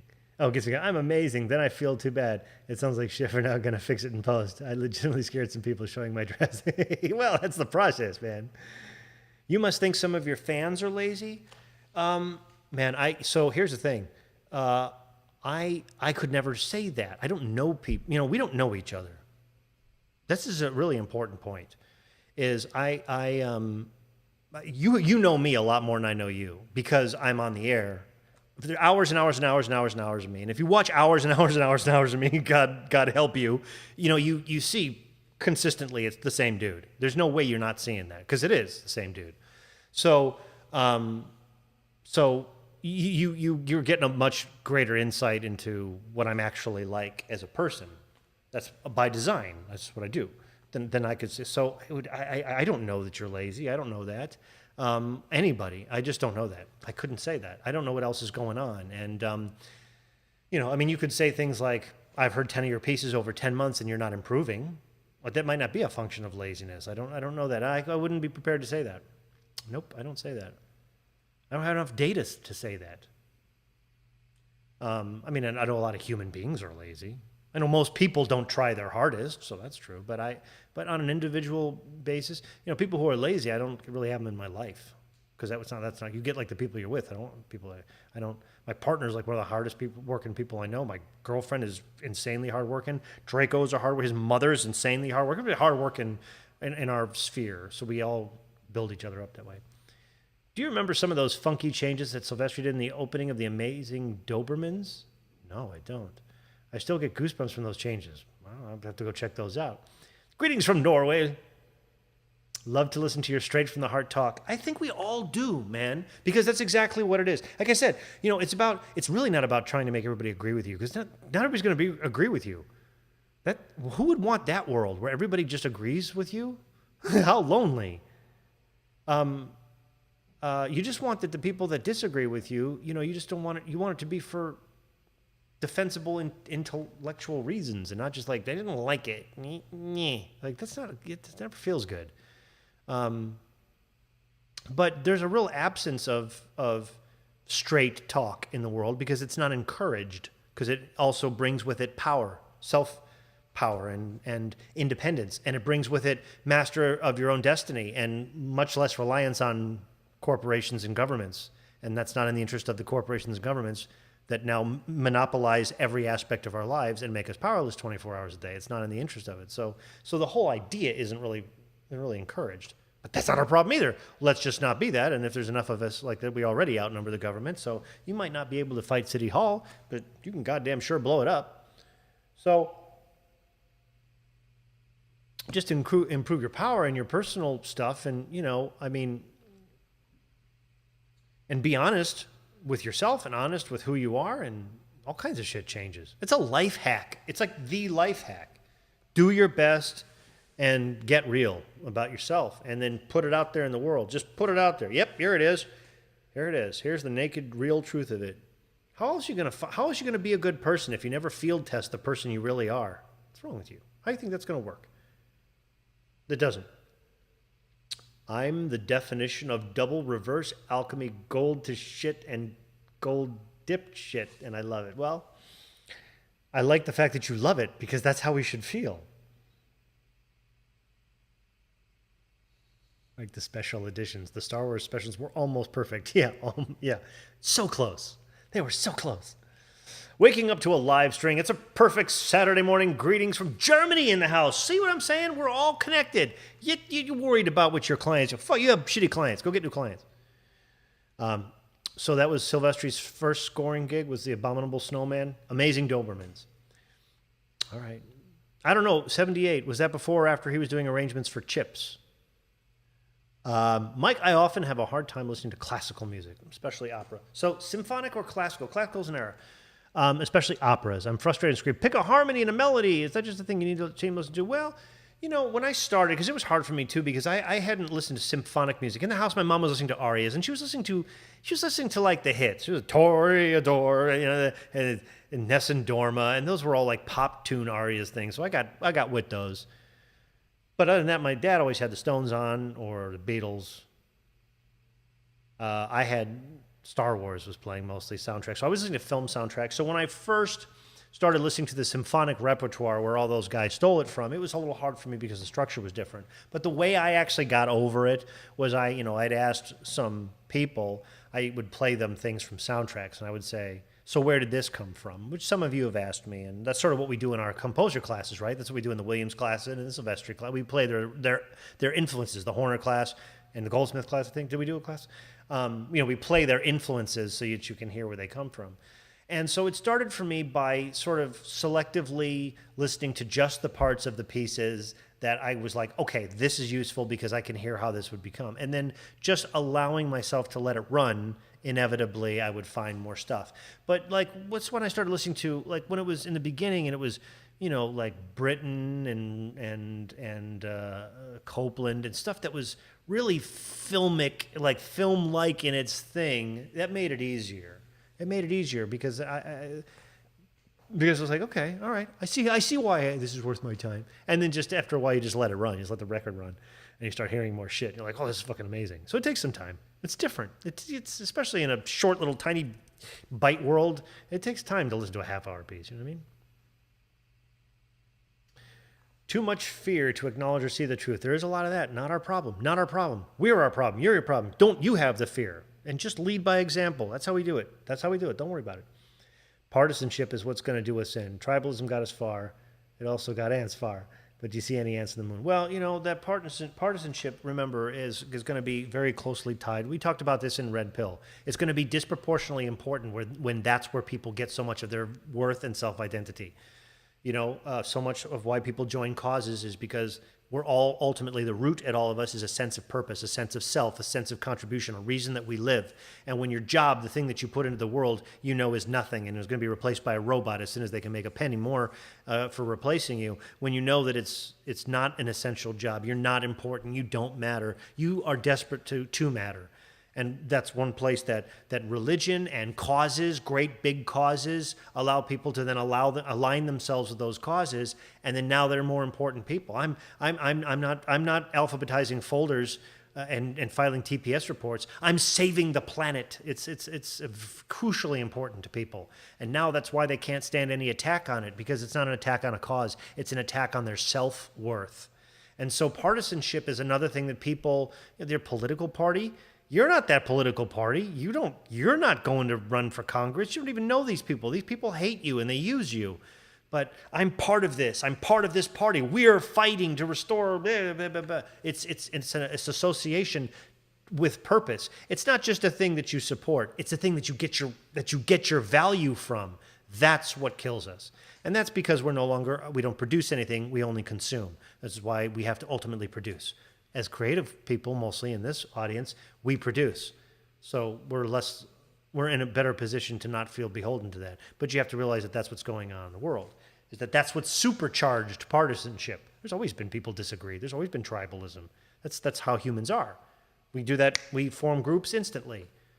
But when those groups constitute more than a thing that you're associated with, but literally hold the entire sum of your value, then an attack on it is going to be met with what it's met with, which is hate and vitriol and fear and anger. Because it's not like, well, we disagree. You've got your president, I have mine, I happen to like mine. It's like, you're evil! Yeah, it's what makes it that? It wasn't always that. What made it that? Because it's not just about presidents. There's no perspective. Now what you're attacking is me, the very thing that gives me value. Because otherwise I have no value. My job has no value. I don't put anything in this world. I don't even know how my world works. I'm totally dependent, out of control.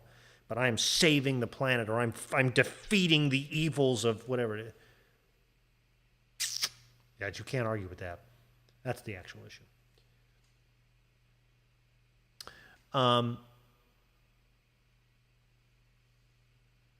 I stand corrected. His first gig was the Doberman Gang in '72. Okay.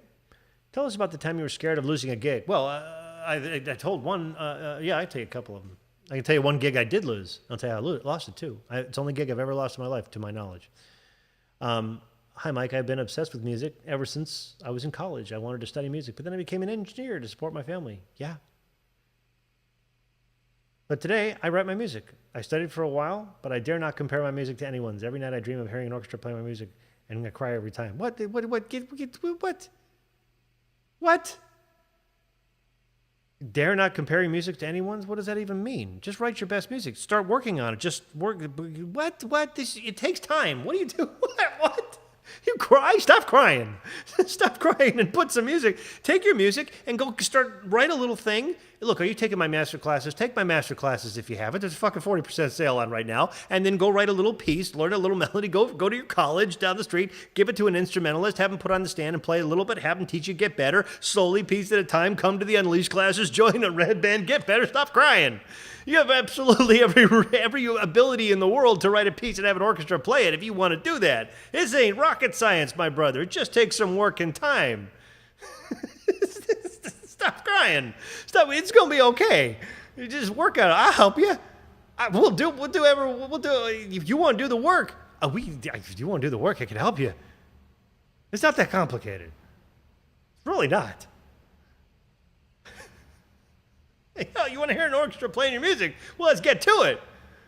That's not like you wanted. It's like if you told me you wanted to be a Superman, I'd say you need to set your expectations. All you want to do is have an orchestra play your music. I'm home crying every night. Quit crying. Quit crying and start taking some classes. Let's get you to write some melodies. Look, man, most of the good orchestral stuff could be real simple. It's real simple. It just sounds complex. Ain't nothing but a couple of triads on top of each other. Come on now. Come on. You'll be all right. We'll help you. Like that's out of reach. Like that's out of reach, man. Yeah, you got to put yourself out and not have any fear, man. But also, just there's things to do, like little skills to do, things to practice. This is a process. It's a process.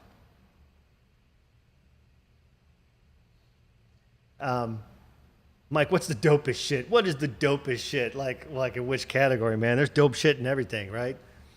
I mean, there's fucking dope bourbon. There's dope chicks. My chick is dope.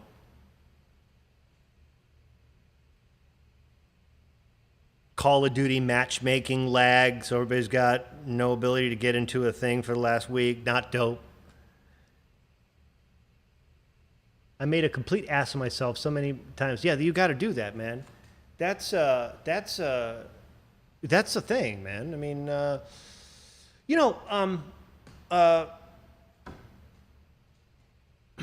tell you something. Like, Miss Love and I were talking about it because she is struggling with a thing. She's been talking about it for a while, where she watches me do these master classes. She watches me do these shows. It's all live. There's no script. I have no script. This is my script, right? I have no, and it's empty. And she's around me talking all the time because I do this all the time. If I'm not talking, it's all in here. And it sounds exactly the same for whatever reason. The voice in my head is exactly the same voice, and it speaks exactly the same way. It's not faster. It's really weird. Anyway, so she's always hearing me talk, and so she's like, I struggle to get. I have thoughts. I have a hard time getting them out, and I said to her, look, you just do it. Just start talking. I will listen. But you have to just do it. You just have to start doing it. You want to write music for orchestra, you just got to start doing it and putting it out there. There's nothing to you don't get ready and then doing it. The getting ready is the doing it. So, if you, about anything, about yourself, if you're trying to figure out, that's the advantage of doing a live show like this, is that it forces you have to think about what you want to say. And there's not time for you to qualify everything. Like, there's no edits. So you can't talk about anything for hours. How long have we been on the air? 2.5 hours. You know, it goes 5, 7 hours sometimes, 2.5 hours. You can't talk for 2.5 hours if you have no clarity on what you're saying, or if you're trying to, like, just be careful about, like, if you're just trying to police everything you say. I couldn't do that for 2.5 hours. At this speed, half the time I'm tripping over my words, I'm talking so fast. That's how little censoring there is. But for yourself, I mean, one of the real advantages on a YouTube channel, or of putting out anything that's live or extemporaneous, or forces you to talk about what you think or what your perspectives are, you get clarity on that quick. Because if all your opinion is the stuff that's been fed to you on the television or something, you'll run out of those. You'll run out of the catchphrases in about a minute. You can't talk about COVID for 2 hours unless you've done at least 2 hours of thinking about COVID over. You know what I mean? Like, you can't. So, you know, as an artist, as a musician, especially when our job is to communicate ideas, there's like a huge part of our lives needs to be comprised of thinking about the ideas, like just thinking about the ideas. You can't be watching TV and thinking at the same time. You got to turn off all the shit that's blocking out the signal and spend time thinking about what you think and what do you want to express. It's even hard to even know which skills you need to have if you don't know what you want to express. So make sure you're taking some time in your life to be clear about who you are, what you actually think, what you believe, or what you want to believe. Because that's part and parcel to the music. That's, you know, I mean, wanting to have your music heard by an orchestra is a real abstract thing. What idea do you want to have realized on an orchestra? What thing do you want to say? What's the thing you want an orchestra to proclaim to the world?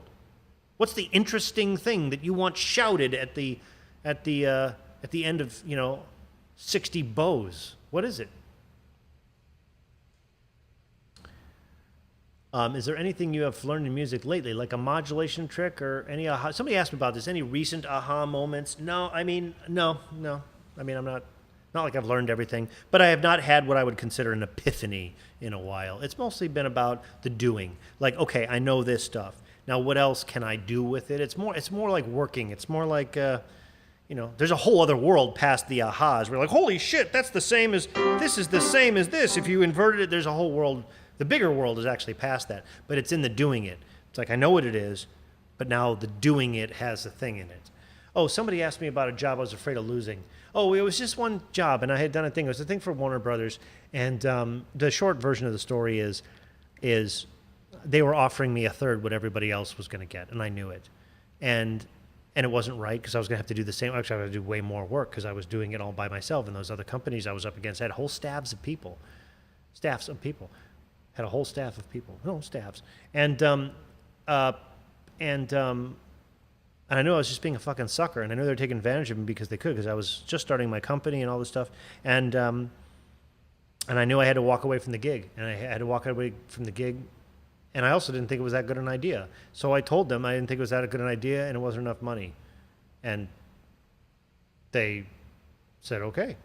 And I didn't get the gig, and I didn't get the money. They didn't go all right and give me more money. They just didn't give me the gig. And then that was the thing I was most afraid of happening, and it's exactly what happened.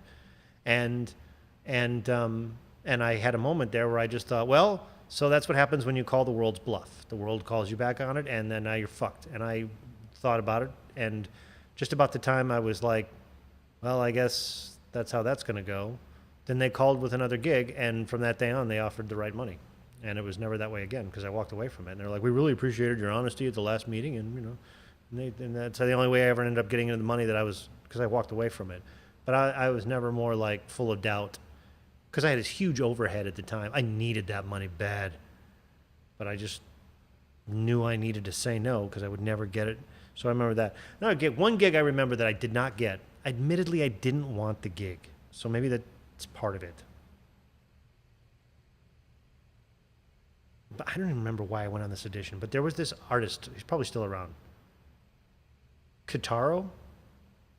Okay, his name is either Kojiki, or that was the name of the album, or his name is Kitaro. It was some kind of music. It was like, anyway, he was going to do a tour, and it was going to be a 6-month tour, and it was going to be like 60 grand or something. It was decent money. I had not made that kind of money whenever this thing was. And his music was kind of like, there was really nothing much to it. And he would set off fireworks and shit to stop people from going to sleep or whatever. But I went to this audition, and what he wanted, he was very like laid back Japanese guy, and it was like there was not like he was not looking for anybody with personality, and I came in with all the personality. And I could just tell that it was just oil and like, because I was like, we're gonna play, and it was I could feel it. I could just feel the whole room going, not round eye, not to pray on. I could just feel it. So I didn't get that gig, and I was really grateful for it.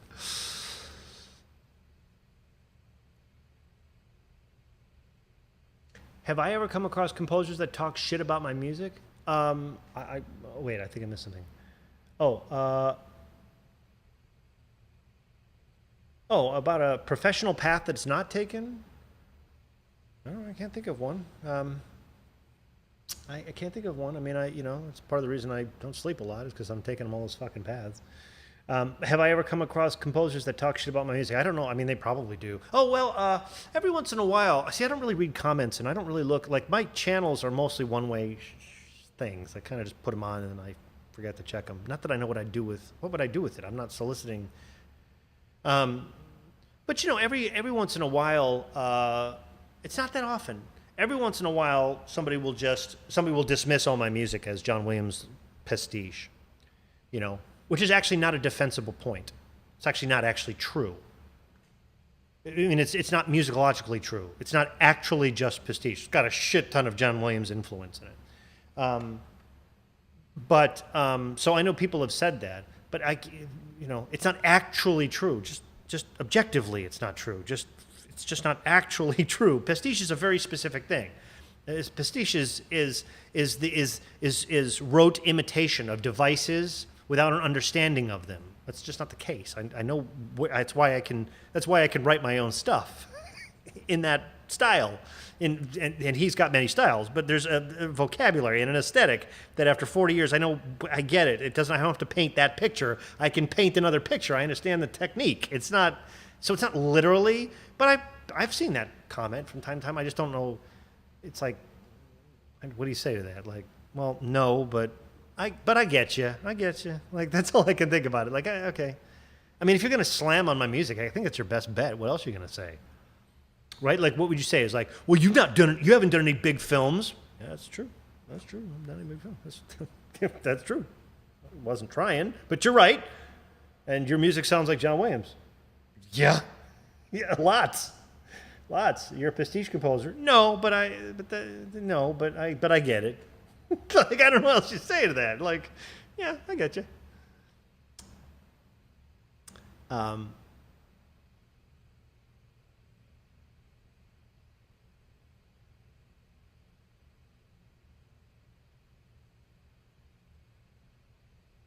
Wait, what did I miss here? Kitaro, is that what it is? Tell the story when John heard my music. John Williams? I'm not John Williams, but I play him on the internet. When John heard my music, I don't talk about that. That's kind of personal. John lived, for a time, John lived 3 blocks from me. His house was 3 blocks from ours. So I used to go jogging past his house like all the time, see if I see John. And just like any like fanboy would do, one day I jogged past his place and I had handwritten a note. Haven't I told this story? I had handwritten a note. It was just basically, it was just saying what you'd say. I became a composer because of your work, and thank you. It's really kind of all it really was.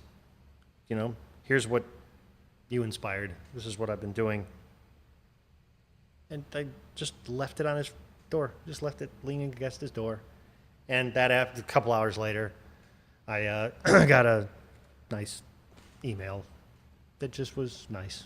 It was just nice. It's the only one I would ever need to get, and yeah, so yeah, it was nice. Yeah, it doesn't matter what it said. It was nice. It was nice. It was good. It was the one I would, if I was only ever going to get one letter from John Williams, it's the one I'd want to get. It was good. It was good, and it was satisfied. I did something that I'd needed to do since I was a kid. I just needed to say thank you, and I didn't want to ask him anything about music. If I got a chance to meet with John Williams in any lengthy capacity, I wouldn't talk about music with him.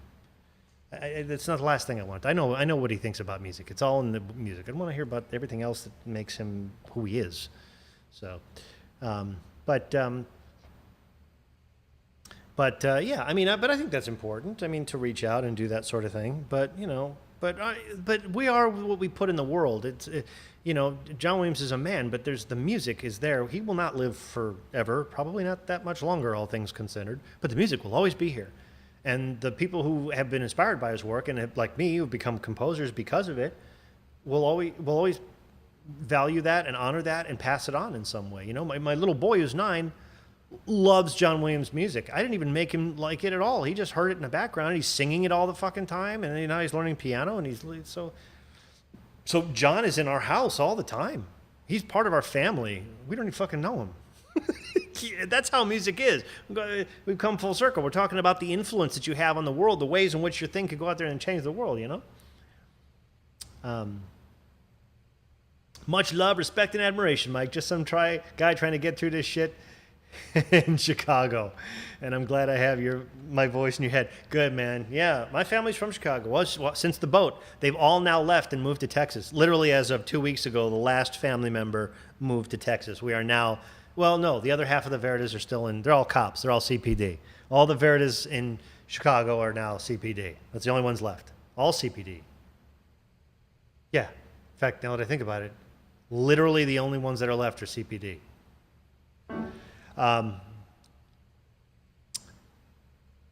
One thing I've learned to get yourself to do something is to promise a bunch of people and have them pay you to show up. Sure. Yeah, that's fair. Give yourself a goal. Yeah, absolutely. I would never met him, but I was around him a bit when I was a student for a few summers at Tanglewood. Yep, since he was director of the Boston Pops. Yeah, Tanglewood. Is Laura Beth going to start masterclasses or live streams? I think, she has no shortage of stuff to say. And that's part of, why she's like, she wants to develop her skill to be able to just say it. Because I hear it. I hear her put it together over the course of some time, but she's in her head a lot. You can see it, and then she just doesn't feel like she can say it. Of course she can. And she's been a teacher, so she's done it at times where she's had to lecture in front of students, and she prepares her stuff, and she gets it, and she can do that. It's not like stage fright or any of that shit. It's just, she just feels like she can't roll. She can't roll. I'm like, you just practice. Start thinking about it. Think about it.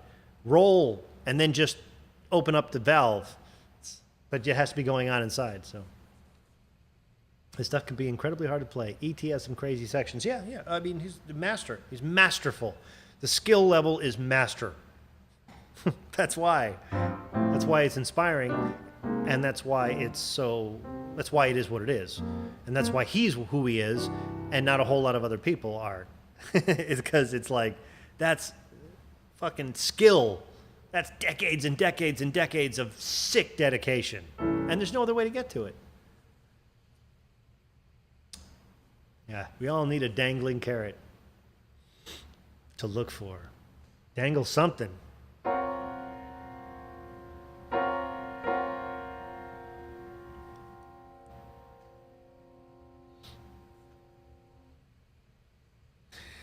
Anyway.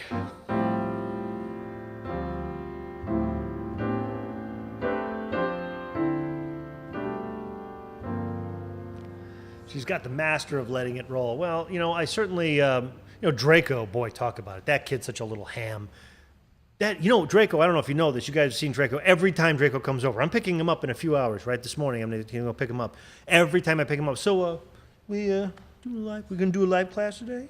Oh, you want to go on here? So, well, I just, Dad, look, you've already put on 2 of my piano videos. People are expecting to see whether or not I'm still learning. I think, you saw it. People were interested. I'm like, he wants to be on YouTube so bad. He's got his own channel. He's like, that would make you a good video. So I made him a deal.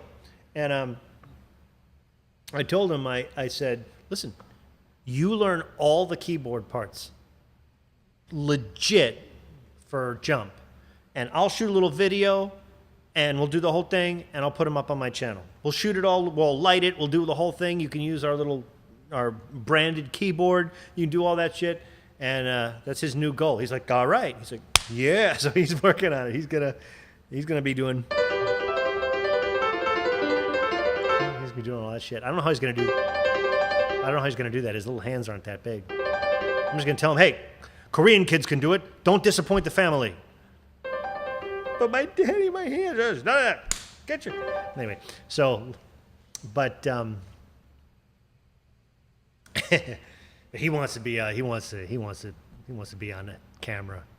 I don't know where he gets it. His mom's an actress. His dad's on fucking live classes all the time. I don't know where he gets it. Mike, I am thinking of making scores for short films. Free for now, since I'm not a professional, and they may not be either. Okay. I mean, don't do too much of that, though. You don't need to do too much of that. Do 2. After that, there's no reason. You know, like somebody said, like, they're paying me. I ought to bring it. That might be good for you. I don't like free. It's not a good. Like not a good.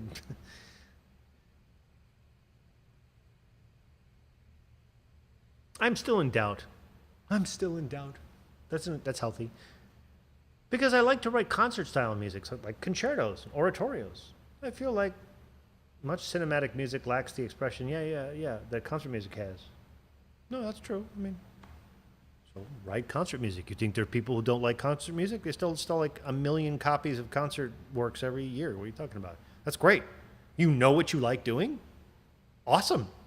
Go do it. I mean, that's only more power. You have to do concert works, symphonic music. You only have more skill. Let's go. But I'm torn now between opportunities for film scoring or keeping it to the stage performances. If you want to join an industry, then I guess you're going to be beholden to that industry. Why don't you focus on, this is another option, writing the kind of music that you like for the people that like it and will pay you what you're worth to do it. Now, if you want to go work in movies because that means something to you, okay, but you've given up all your power because you've decided you want to work in an industry instead of on good projects with good people. That's a weird choice to me, not the one I made, but you can make that choice, but you can't complain about it. You take what you're given and like it. Don't complain about it. Or go do what you want to do. Be great at it and go find your people. Do your thing. So, yeah, what you should do the thing you love doing. That you're going to be better at it in anyway. And there's an audience for it. I told you earlier. If people can find other rubber suit wearing, baked beans sitting in sex partners and furries, you can find somebody listening to your concert music. In fact, you know what? A lot of the symphonies, they do this. They try to find new concert music, and it's all shit. It's shit. My mom belongs to all these, she belonged in Chicago to the, whatever it was, it's not the CSO, is it? I don't know. Maybe. But she had season tickets for all that shit. So she would go every once in a while to hear the new concert series, and she'd be like, Michael, she's always, of course, calling me my mom, and she's always like, why aren't you writing, your stuff should be up, your stuff is beautiful, this stuff is just crap. And so she sent me a couple pieces, I listened to them, it's crap, it's total crap. And they're like, yeah, no wonder these symphonies are fucking struggling. They're like, we have some new music, and it's crap. It's just sub-crap. So, yeah, I say go dominate it just so that there's some decent concert music. I mean, how many times do we have to listen to the fucking Rite of Spring?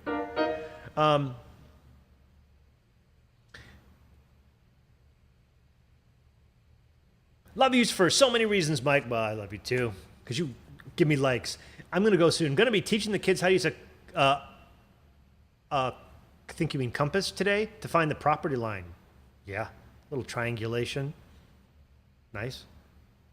Awesome. I love that. Good. Awareness is the gift of having this privilege, although it's getting hard. Oh, I missed a conversation there. Sorry. Furries.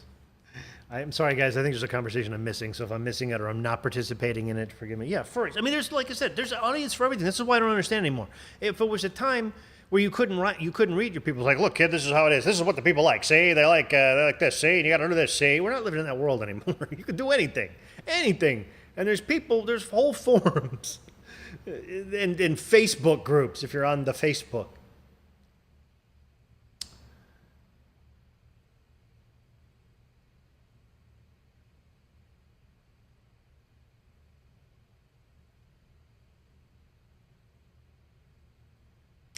Oh, yeah, you know people in the CSO. Oh, yeah, we have people in common, players and stuff. Yeah, that's cool. Steve's father, right. Yeah, well, you know what? That doesn't surprise me. It's actually all kind of a small world, but I've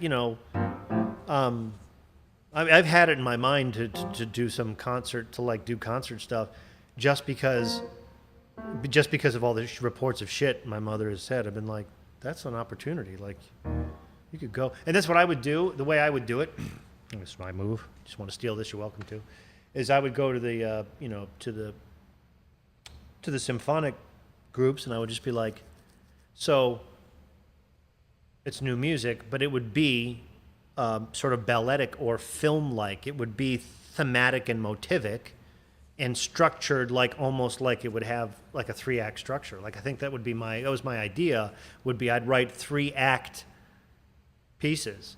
Like, it was a film score minus the film. So it would weave and tell, but it would have a different structure than traditional movement-based symphonic stuff, but it would have the language of it. Like, I thought it would be an interesting sort of hybrid, would be sort of like symphonic, concert film music. That was what I was going to do. Arnold Jacobs was an incredible player and teacher.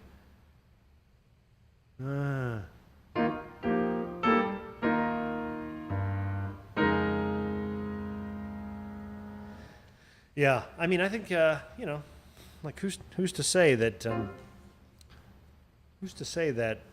But there are audiences for all that stuff. There's audiences.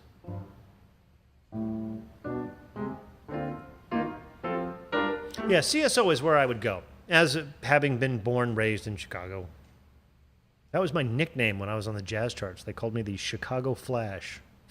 That's my name. I don't remember who made up with that.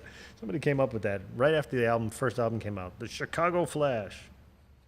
Like, what does that even mean? But yeah, I figured I'd probably start at CSO. And then I'd say this is written by the Chicago Flash.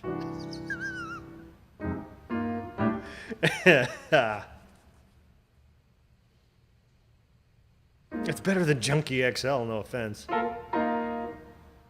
I'm lukewarm water. Darth Underpants. I'll only use a name, one of these phony, stupid names, if I can do the next Avengers movie as music by Darth Underpants. Junkie XXL. That'll be my composer name, because I'm so hard with my composing. Played with Chick, did he? Yeah. Anybody who plays with Chick Corea has got some chops, man. Actually, and a lot of good players. You know who? I know a lot of players who cut teeth in Maynard's band and Ferguson's band, and had to be able to hang. That was a good band too. Junkie XXL. That'll be my name. Yeah, I just don't know how you say that with a straight face. Yeah, what's your name? It's like telling somebody your name is the log. I'm the lawgiver. Okay. No, you're not. Am I Italian? Yes, I am, actually. Well, we have a little, my mother's mother was Irish.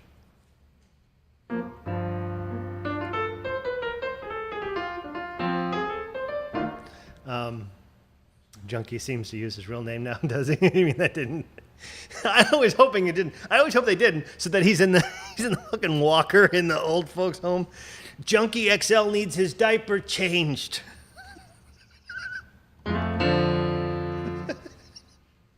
I'm not really picking on him. I don't know him at all. I cannot take that seriously. I just can't take fucking Dungeons and Dragons names. That's what they all sound like to me. I'm Luke Skywalker. It's nice to meet you. I just can't. I just can't. I think that was his DJ name. Yeah, again, that to me, I've had a thing about that since the beginning. From the 300 baud modem days of bulletin board systems, my clever online handle was always Mike Verta.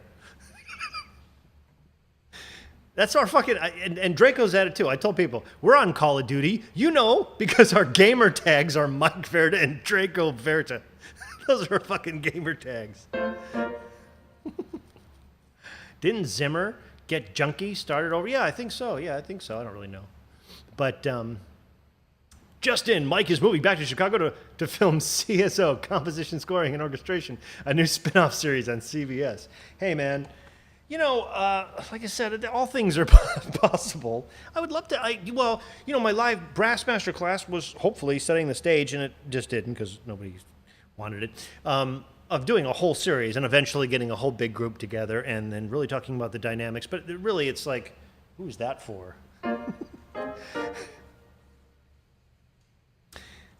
My name is way too long to be a cool nickname. What, like Arnold Schwarzenegger? I got kicked out of Media Ventures once. Did you? I think that I can see how that might be a point of pride. I guess it depends what you got. If it was for drunk and disorderly, I don't know, but if it was hitting on the secretary, it's better. Dial-up BBS, yeah, man. Yeah, of course, I had that. Oh, yeah, in fact, my mom left. She packed up the house I grew up in. We sold the house, and she went through the crawl space to get all my old stuff, and she pulled out we still have my original Apple II, like Apple IIs, Apple II, maybe it was just the Apple II Plus computer, completely works, green monochrome monitor, 300 baud modem, little koala pad, hard drive, or like floppy drive, like the one that I have my original sequencing software on it. She's bringing it out. I'm like, fuck yeah, I want to bring that up. I want to do some sequencing on whatever that was. I can't remember. But some staff told me I could come audition for Hans. His assistant, Mo, wasn't having it. It told me to scram. Mo, that sounds familiar. Well, wasn't meant to be, brother.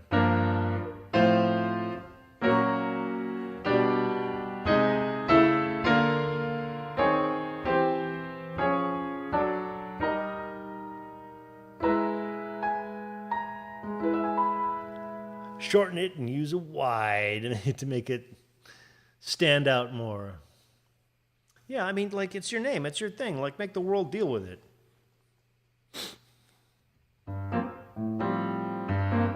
His Japanese Hawaiian assistant, Mo. Yeah, I don't know. Mo. I don't remember. It's been a while since I've been over there. But anyway. So, yeah. Anyway, as we come into the third hour here, what do I know about the Osborne, though? What is that? I don't know. Nothing. David Osborne, I think, is the goblin. I know I may be wrong about that, but in my brain, when you said Osborne, the only thing I have in the files was it says David Osborne Goblin, which might be wrong, but just that's what's in the file. I hadn't looked at it in a while. Is that right? Anybody know? Oh, computer? The Osborne? I don't know. I guess you're not talking about the Green Goblin. Hello, Mike, from Doug Gibson. Well, yeah, your name's there. I got you.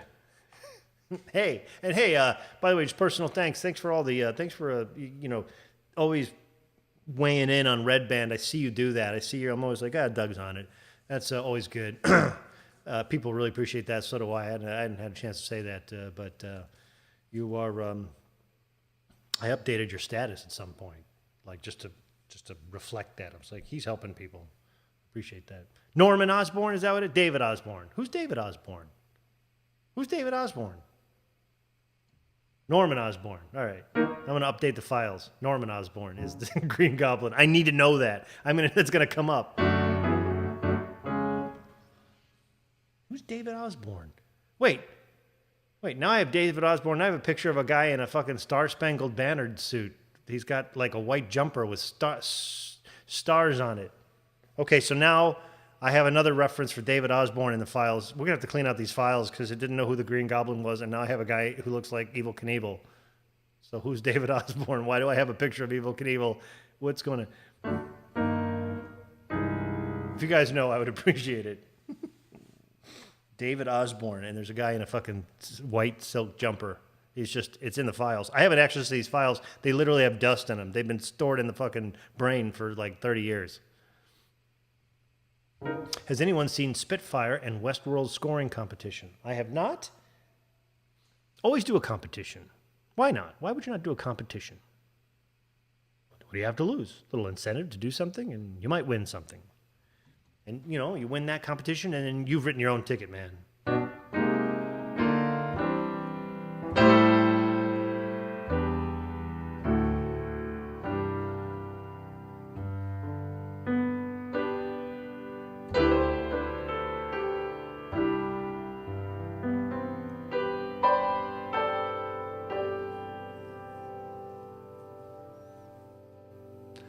Mike, do you remember the days of AOL Messenger? Yeah, yes. I remember the days of just, you've got mail. That was like your whole life for a while. Oscorp. But wasn't it Osborne?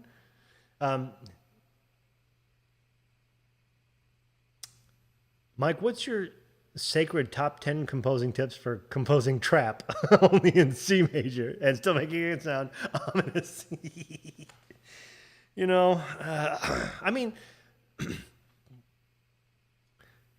There's, with production music, like all the work is in the production. And if all you're looking at is production, there are some people really good at it. Some people really not good at it. Like at least there's still like, it's not all like literally, there's not a lot of music in it. But you can tell when somebody's really working the frequencies and they're working the plugins and they're doing the thing. And that's like, that takes skill too. It's just, it's a different kind of contribution, and it's unlike with other kind of musical skills. You got to think long term. Like that's not going to cut it. You're not still going to be doing that 50 years from now. You just can't. But if you have skills, you can keep adapting and changing, and there's always a job for you.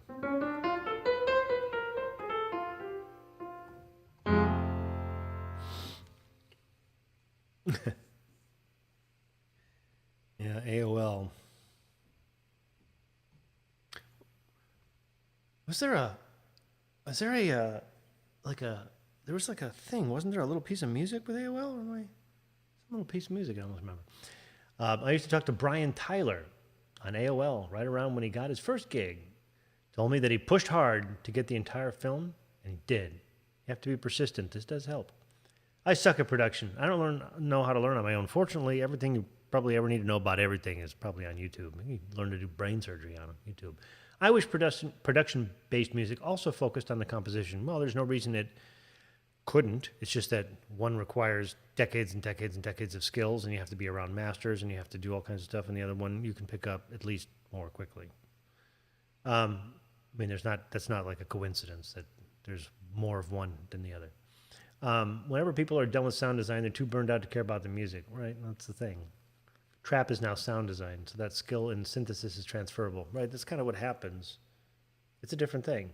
So I see the subject is now onto golden days of the internet. I'm doing my shitty call center job from home, so I keep coming in and out of the stream every 20 minutes. Well, look, we can only keep this up. How much positivity can we possibly fill 3 hours with? Really, it's 20 minutes. It's 20 minutes of empowerment and positivity and all that stuff. And then we got through the conspiracy theories and we got to all the rest of stuff. And now we're just talking about AOL. But actually, on to that point, the responsible father in me is like, I can't actually just roll into my weekend with Draco wrecked, and my answer is I was up talking shit on the internet all night. that can't. That's Dad's got to do better than that.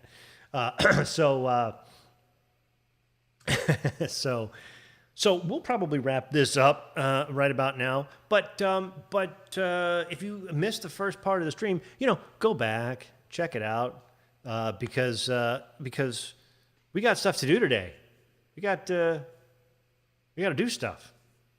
We got power to exercise. We got skills to gain. We got confidence and opportunities to make. This is life. This is our life, and we're all being slowly let out of our cages. And we got to run free.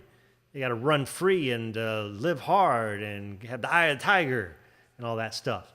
And really, that's really the only way to do it. That's the only way to do this. So you guys take care, and we're rolling into Saturday. I think some of you guys are starting your Saturdays, and make it a good one, because this Saturday is going to be gone in a few hours, and you'll never get it back. So live the shit out of it. Do your best, whatever you're going to do today. Whatever you're going to do, just for me. And you can tell me how it went. Like, just whatever you're going to do today, like, do the ever-living shit out of it.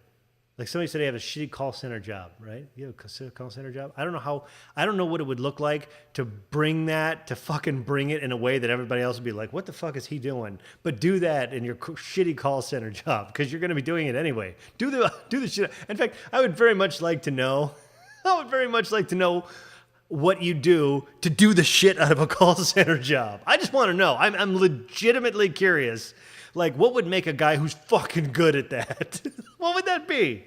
Oh, dude, I work in a call center, but that dude is the call center. Like, what does that do? Who is the Michael Phelps of a call center? What is that? I don't even know what that would be. So you're going to have to tell us. You're going to have to do some recon, and you're going to have to do the shit out of your call center job, and just walk around after that and just drop that phone at the end, bam, or headset, just cling. That's right. Might as well close that call center. That's what I want to know. I legitimately want to know. We'll be back on the, you know what, Draco, I'm getting Draco in a few hours. He's going to be on the air this weekend. He's been asking me all week.